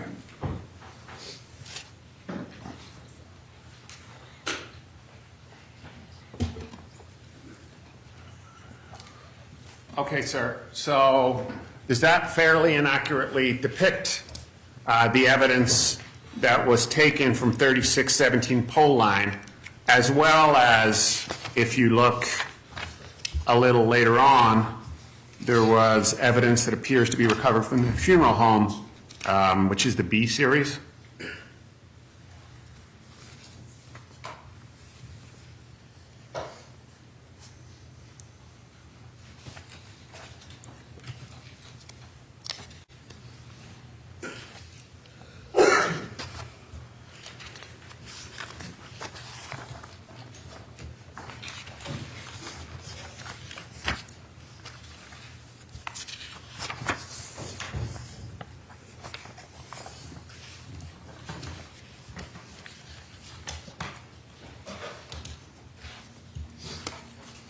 Yes. And is this something the police do in the ordinary course of their business? Like every crime scene you go to, there's a log made, pretty much? Yeah, that's normal procedure. Yeah, it's normal procedure. And you were the one that was responsible for keeping the log in this case? Yes, in most of those searches, yes. Okay, Your Honor, at this time, we would move defendant's exhibit 5Ls into evidence. Any objection? All right, exhibit LLLL, as in Lima, shall be admitted. Okay, sir, so you'll be pleased to know I'm not going to go through every line of it with you. But if I could just ask you a few questions. So some of them are just numbered by the exhibit, and then some of them are numbered, for example, 1A, and then others are numbered, say, 3B. Is there a reason for that? Yeah, because they were either on different dates or at different times. So to try to simplify it or give order to it, we went the first one was 1, 2, 3, 4, and then 1A on the next either day or a different location, such as Henderson's Funeral Home. That was given a subcategory of A, B, or C, or D. Got it. So if you look through the first series, number 1, number 2, et cetera, they would have been amongst the first items of evidence seized? Yes, that would be correct. So, for example, there was a hair seized in evidence that was from the victim's right thumb. Is that correct? Item number 4?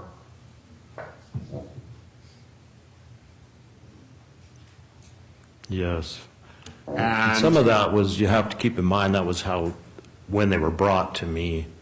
I was outside of the house, and so the people that were working to collect those things would bring those exhibits to me, and so that might not be the exact order that they were collected in. It might have been when they were brought to me to be logged and placed in. Right.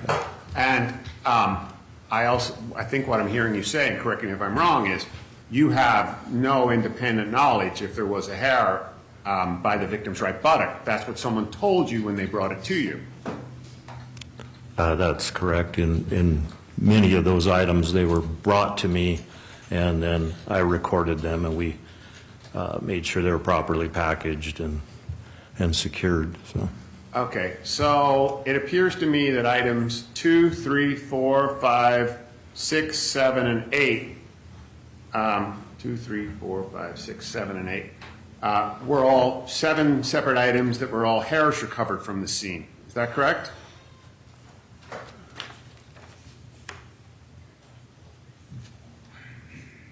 Yes. Do you know if any of those items were ever sent out for biological testing? Yeah, I don't know for sure without having to research it. It's been a long time ago. I took quite a few items of evidence to the lab on the 7th of October. And it's possible, but I couldn't tell you for sure at this point. So. Okay, item number 20 was a cigarette butt from a dumpster.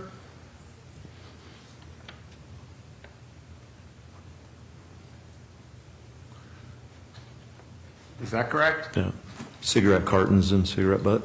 Do you know if any of those cigarette butts were ever tested? I don't. Item number 22 was an exercise bike seat. Do you see that on the list? Yeah, I saw it on there. Do you know if that was ever tested? That I don't know for sure. And then if we go to the second item, 1A, 2A, et cetera, for example, there were pillowcases and fitted sheets. Do you see those on the list?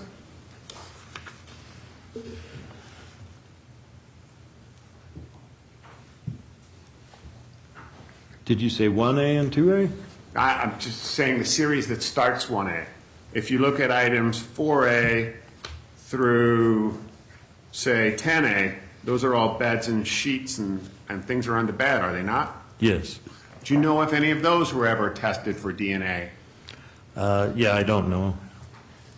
I could look on the items that I took there, but I don't know the results because I worked on the investigation initially for the first couple of weeks, and then I was assigned back into narcotics, and so a lot of my follow-up ended then.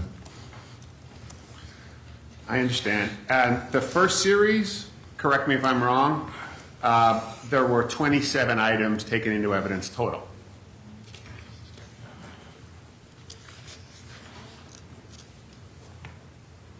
Yes, sir.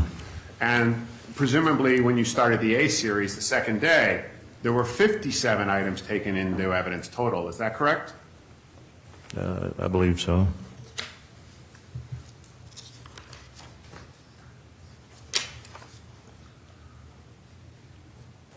Yes. So we all go to law school because we hate math, but if my math is correct, that's 84 items total.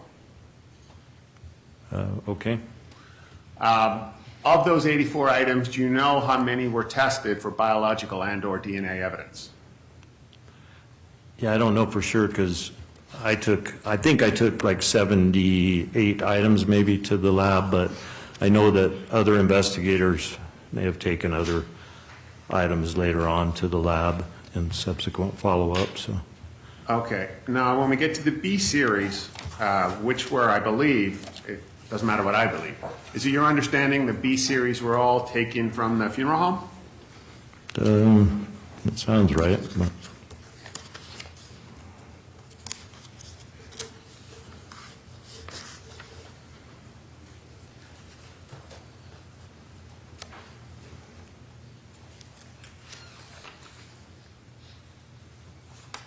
Yes. So, for example, I'll just pick one. 5B, it was a hair recovered from the victim's, the back of her right thigh. Is that correct?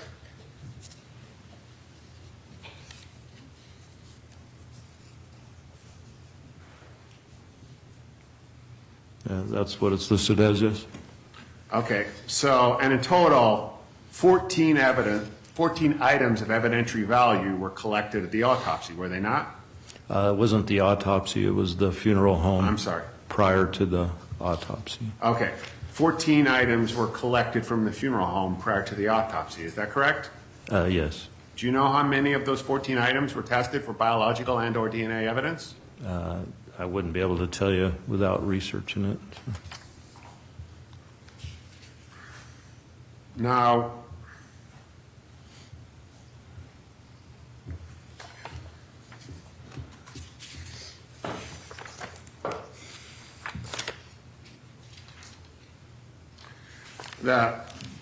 the last couple of pages, sir, the numbers appear to start again. They're labeled ID fiber. Which number series are you referring to, sir? It says at the top, ID fiber number 1. Do you see that?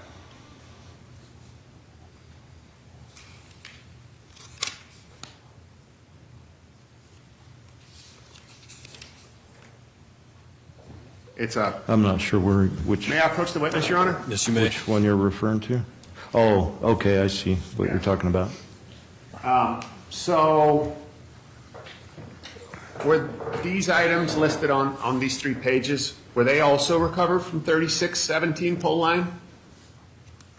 Yes.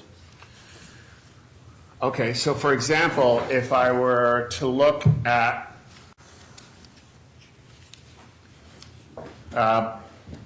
item number 9, it appears to be a blanket recovered from the floor. Do you see that? Yes. And it has a blood stain and stab marks.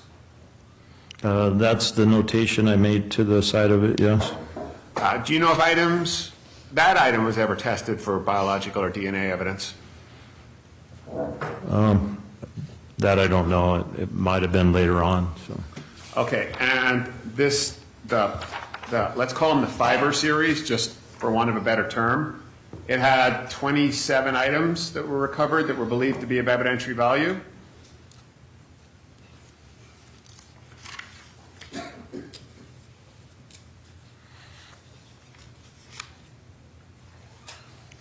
Yes.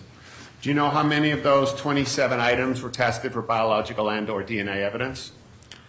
Yeah, I'd have to go through them part by part and compare them to what I took to the lab. And then I didn't, like I said, when the reports came back about what was tested, I wasn't a part of the active case at that point. I did receive some reports, and I turned those over to Kelly and Collins, who were the case detectives, and added them into evidence. Okay. Now, if I may change tacks a little bit, do you recall being present on 6th of October 2004, so about a week after Ms. Jones's passing, at the home of a Robert Spillett? Yes. And do you recall that he had a vehicle? Yes. Do you recall, as you sit here today, what that vehicle looked like? I believe there was 2 vehicles that we searched. There was a Ford Granada and a white Ford pickup truck. Your Honor, if I could have the witness shown what's being marked as Defendant's Exhibit UU7. If you could show it to the state first.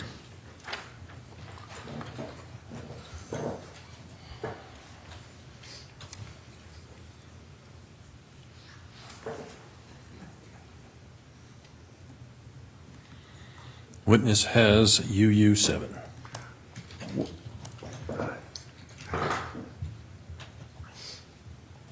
Have you seen that picture before? Yes, I have. What does that picture depict? The white Ford pickup that we searched in connection with I believe with a search warrant involving Robert Spillett. Okay, and does that picture fairly and accurately depict Mr. Spillett's pickup truck that you observed on the 6th of October 2004? Yes, I believe so. Your Honor, at this time, we would ask that Defendant's Exhibit UU7 be admitted into evidence. Any objection? Just one question, Your Honor. Go ahead. Objection. Detective Stone, did you take that photograph? You know, I don't specifically recall taking that photograph, but I did take photographs of the vehicles that we searched, and it was that location that truck's in was in the front parking lot of the police department. No objection, Your Honor. All right, Exhibit UU7 shall be admitted. Your Honor, if I try and set up the Elmo, it won't go well. If we can maybe just have the exhibit passed to the jury. That's fine. Permission granted to publish.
Thank you. So Exhibit UU7 that you just looked at, that was Mr. Spillett's vehicle? You're going to object your own foundation. Overruled. Was that the Answer the vehicle question. Mr. Spillett drove? It was in his control, yeah. In colloquial terms, might one call that a work truck? Yes, Your Honor, calls for speculation. Overruled. You can answer, sir. Do you need me to ask the question again? Yeah, it could be considered a work truck, I guess, with a flatbed on it. And the color's white, isn't it? Yes. Now, you testified that you were at Mr. Spillett's house on October the 6th. Did you participate in a search of it? Yes, I did. During your search, did you find a phone book? A phone book was found. I didn't find the phone book. Okay. And did you examine the phone book? It was brought to my attention that there was a listing in that phone book for Nori Jones with the address on 3617 Pole Line. Okay. So just want to unpack that a little bit. During the search, a phone book was collected. Is that correct? Yes. And law enforcement looked at that phone book, did they not? Yes, I believe one of the ISP lab technicians had located that phone book. And there was a listing in the phone book for a Nori Jones, correct? Yes. And the address listed for Nori Jones was 3617 Pole Line. Is that correct? Yes. Which is the address she was found deceased at, is it not? Yes.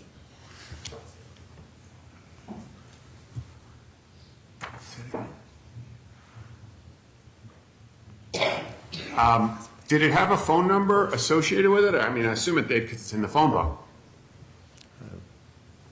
I couldn't specifically recall. I would assume so because it was a phone book. Okay.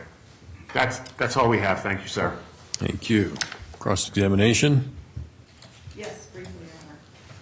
Detective Stone, going back to the inventory from the 39, I want to say it's 3617, excuse me, Pole Line Road. When you created that list, you were just in charge of collecting and gathering the evidence and categorizing it, correct? Yes, most of those items were items that were brought to me, and I recorded them on the evidence inventory. And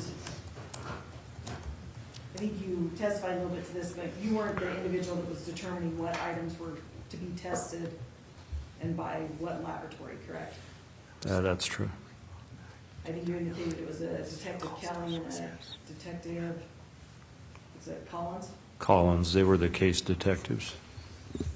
And did the lab, the Idaho State Police lab individuals were there? I believe a Mr. Cushman was present, Mr. Anderson, Mr. Broughton. Were they individuals that maybe directed what items should be tested? I don't know about Mr. Broughton. I know Mr. Cushman had like directed us to take the window so he could further process it. So they might have directed some of that.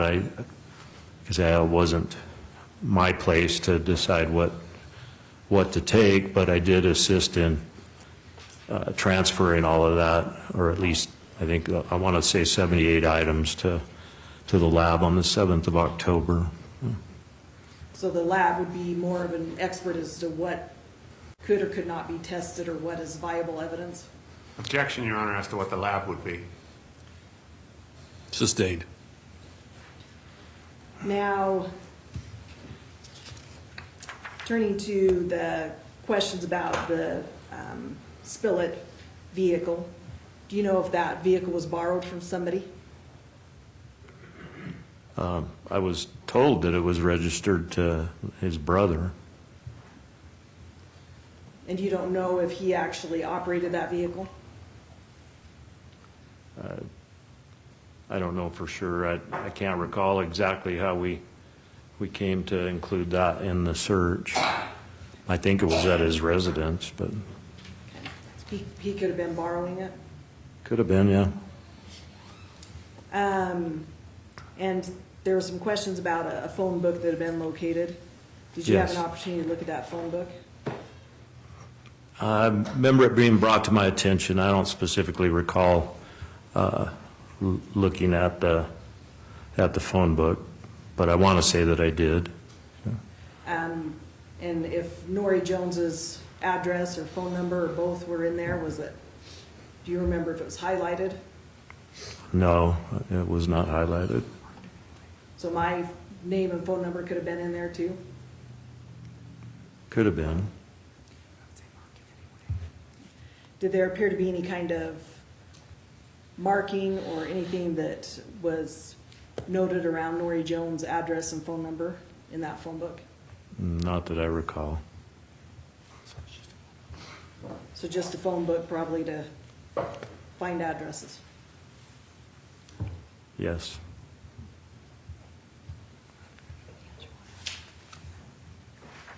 No further questions, Your Honor. Any May I redirect? have a moment? Yes, you may.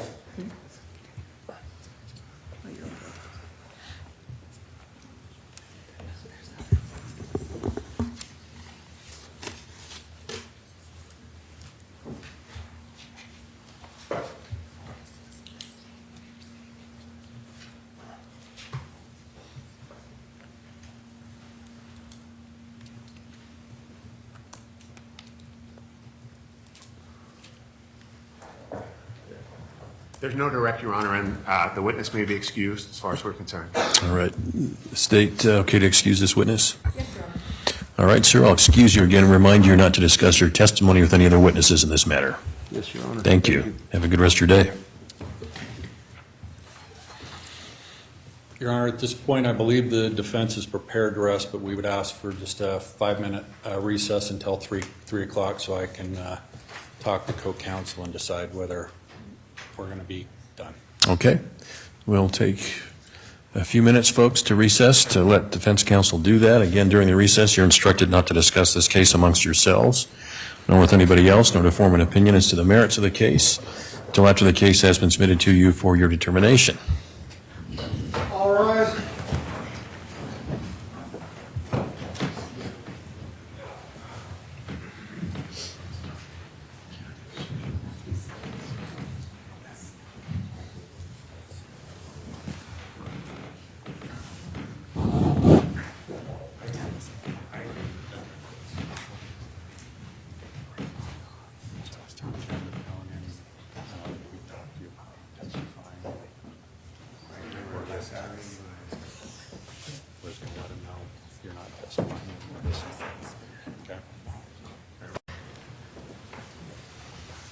Please be seated.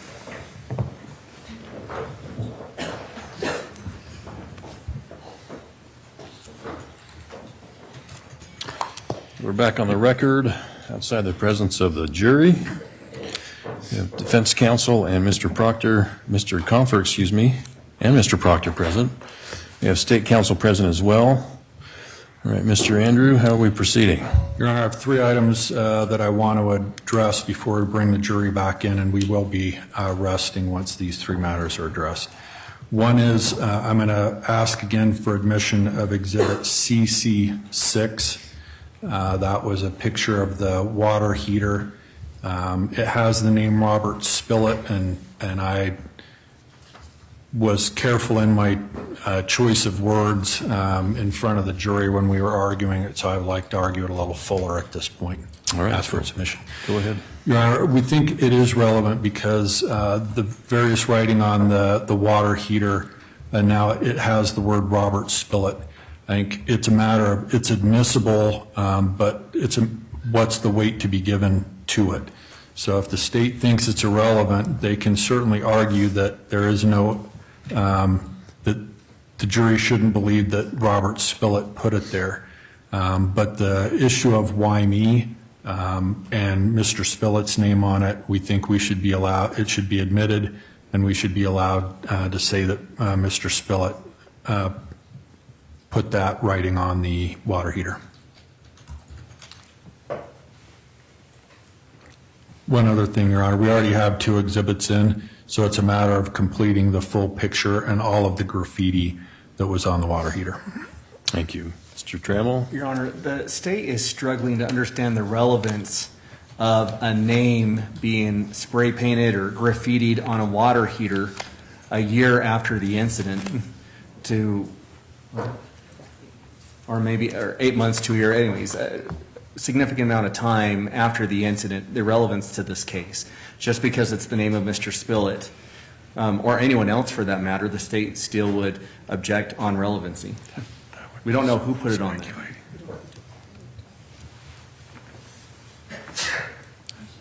Nothing further, Your Honor. All right. Well, I understand the defendant's position, but we don't agree with the state. We don't know. There's no foundation laid as to who wrote it. No foundation Mr. Spillett wrote it. All we have is somebody entered the home, and we have graffiti on the water heater. So I'm still grappling and struggling with whether that's relevant or not. So that's why I sustain the objection, and I continue to sustain the objection. And Exhibit CC as in cat 6 shall not be admitted.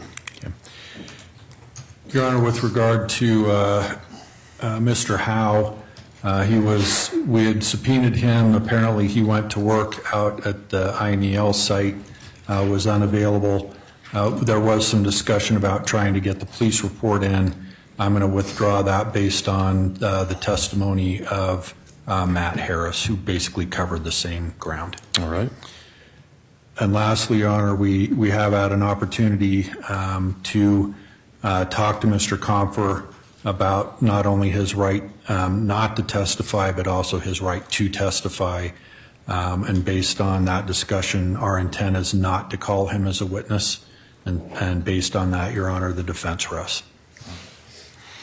All right, Mr. Compher, that's correct. You've made the decision not to testify in this case? Correct, yes. All right. You had enough time to visit with your attorneys regarding your right to testify or not testify? I have, Your Honor. All right. And you voluntarily made the decision not to testify. Is that correct?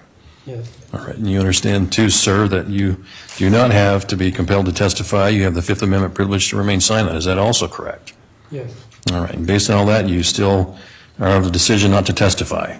Yes. Thank you, sir. All right.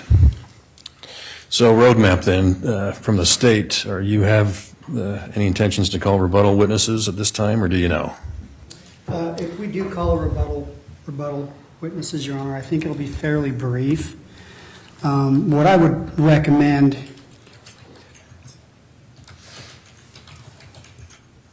one moment, Your Honor.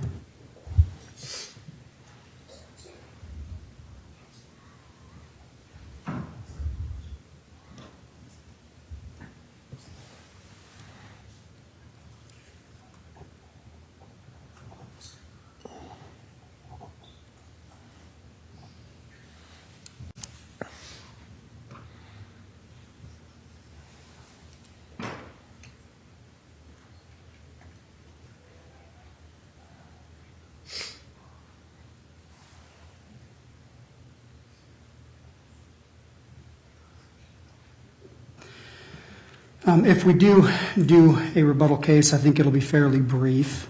I guess the state's going to ask for about a 10-minute recess so that we can look into that and make a decision as to whether we would want to handle that this afternoon or early tomorrow morning. It looks to me like we'll likely be at closing arguments tomorrow at some point.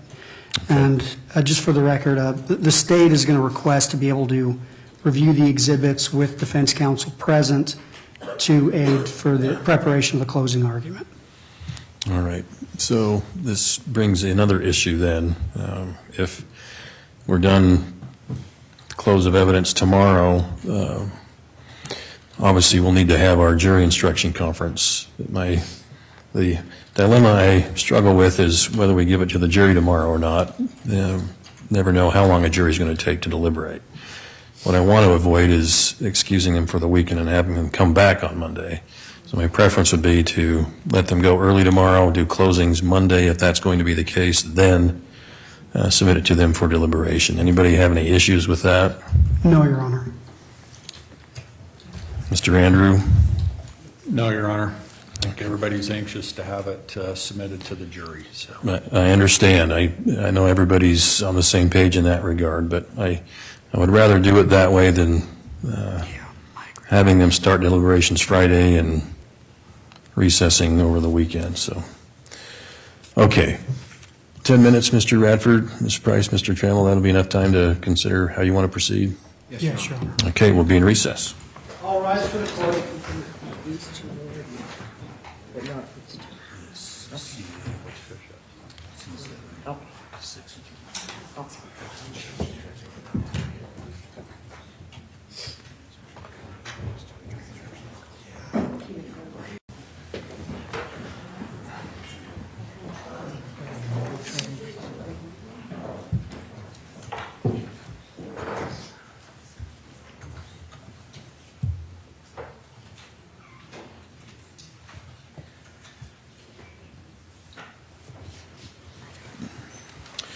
All right, we're back on the record outside the presence of the jury. Mr. Compher and his counsel and state's counsel are all present. All right, has the state decided how they want to proceed? It wants to proceed. Yes, Your Honor. Your Honor, the state will not be doing any rebuttal witnesses. Okay. All right, well, Our official closeouts in front of the I'll do that, have the defense rest, and then I'll send them home, I guess then tomorrow. Ms. Torres is working on post-proof instructions. One that we need to have from both of you that I asked you to work on was with respect to the name change. So I haven't seen that from you, so. And Your Honor, I think we were going to do that when the request was to take judicial notice, so I don't know if the state wants to do anything with that at this point. They can it's now been admitted in front of the jury, so they can certainly argue the connection. Fair point. And Your Honor, so based on the state's exhibit number 3 being admitted to the jury, which is the name change, the state would move to withdraw the court taking judicial notice of the name change. All right. Okay, so. Before Yes. the jury goes in, we were talking about it at the break, we being the defense. Conceivably, if we don't have closings tomorrow, what do we got, a half hour? Doesn't seem like a good use of the court's time. I understand the court not wanting them to go home over the weekend, but it'll never be fresher in the jury's mind than it will be tomorrow. If we're close to a draft on the jury instructions, we would prefer to come in at 9, hash those out, jury instructions at 10. The state could do their opening, closing, quick break for lunch. Conceivably, the jury can have the case by 2 o'clock. That seems like a much better use of finite resources. Maybe we get a verdict, however late they want to go, and the court will permit. Maybe we don't. But that will be our preference.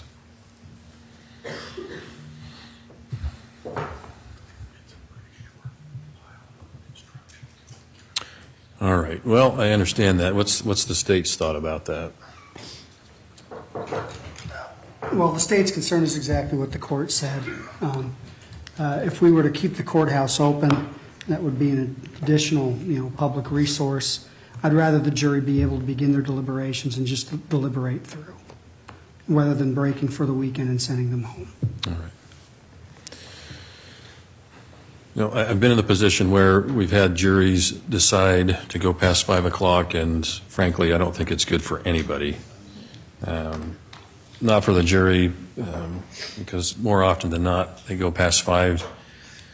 They don't have a verdict. They're not done. We got to come back. Everybody's tired and whatnot, including staff and counsel. So I appreciate the thought, Mr. Proctor, but at this point, the court's going to proceed this manner. We'll have the jury come back in. If you or Mr. Andrew indicate that the defense rests, I'm inclined to tell them they don't have to come in tomorrow. They're going to come back Monday. We'll do post-proof instructions, closing arguments, and submit it to them then. Tomorrow we can work on the post-proof instructions and get that sorted out. That's how I'm going to proceed. Yes, sir. But I appreciate the thought. Anything else council need to take up? Not from the state, Your Honor. No, Your Honor. All right. Bring the jury in, Mr. Reiner.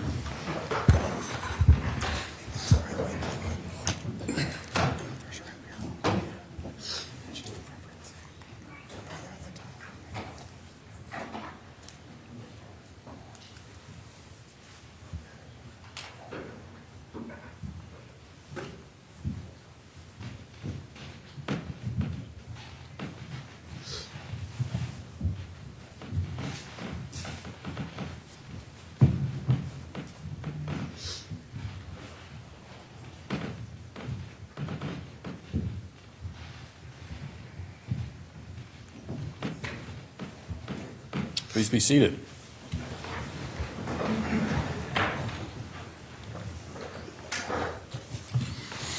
All right, all members of the jury have returned from our recess, our latest recess, and are seated in the jury box. Will the parties waive roll call? Yes, Your Honor. Yes, Your Honor. All right, thank you. Mr. Andrew? Your Honor, at this point, the defense rests. Thank you, sir. All right, will the state be calling any additional witnesses? No, Your Honor. Thank you. All right, ladies and gentlemen of the jury, we are actually ahead of schedule. And the good news is tomorrow I'm not going to require you to be here. What we're going to do is take up some matters tomorrow with the parties and the attorneys, and we'll have you come back Monday morning where the court will read you instructions, further instructions, and the parties will give their closing arguments. Then the matter will be submitted to you for deliberation. Okay? So, I wish you all an early weekend, so to speak. And again, during the recess, you're instructed not to discuss this case amongst yourselves, nor with anybody else, nor to form an opinion as to the merits of the case until after the case has been submitted to you for your determination. Please be here on Monday by 8:45 a.m., and we will start at 9 o'clock. Have a good weekend. All right.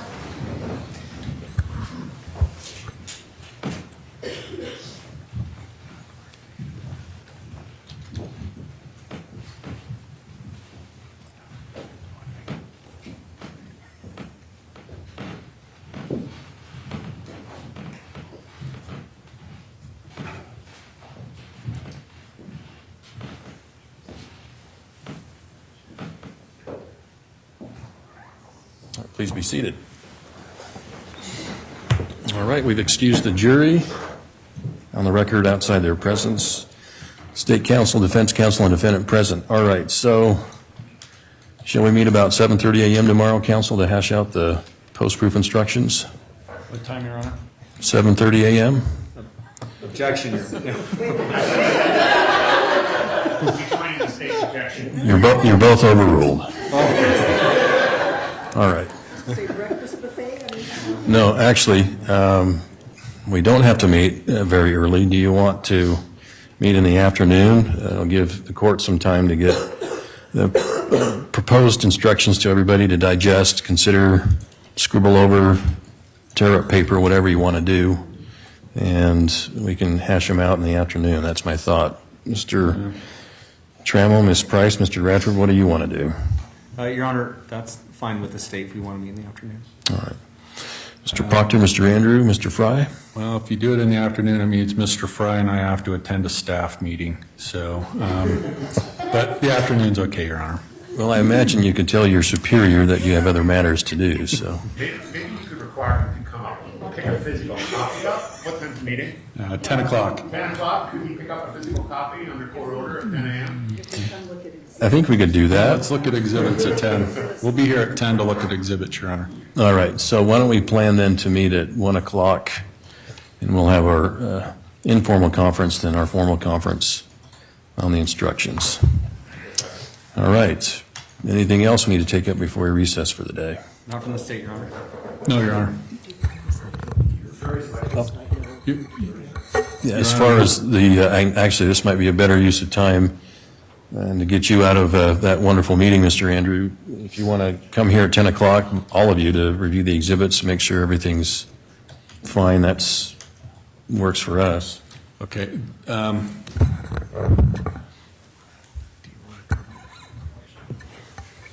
Mr. Compher will be present at least for the formal jury instruction conference? Correct. Okay. So, Yes, okay. but not till afternoon. All right, so 10 o'clock tomorrow, everybody can get together to go over the exhibits? Yes. Okay, then after that, we'll meet at 1 for jury, informal conference, and then formal conference to follow. All right, thank you all. Have a good evening. We'll be in recess.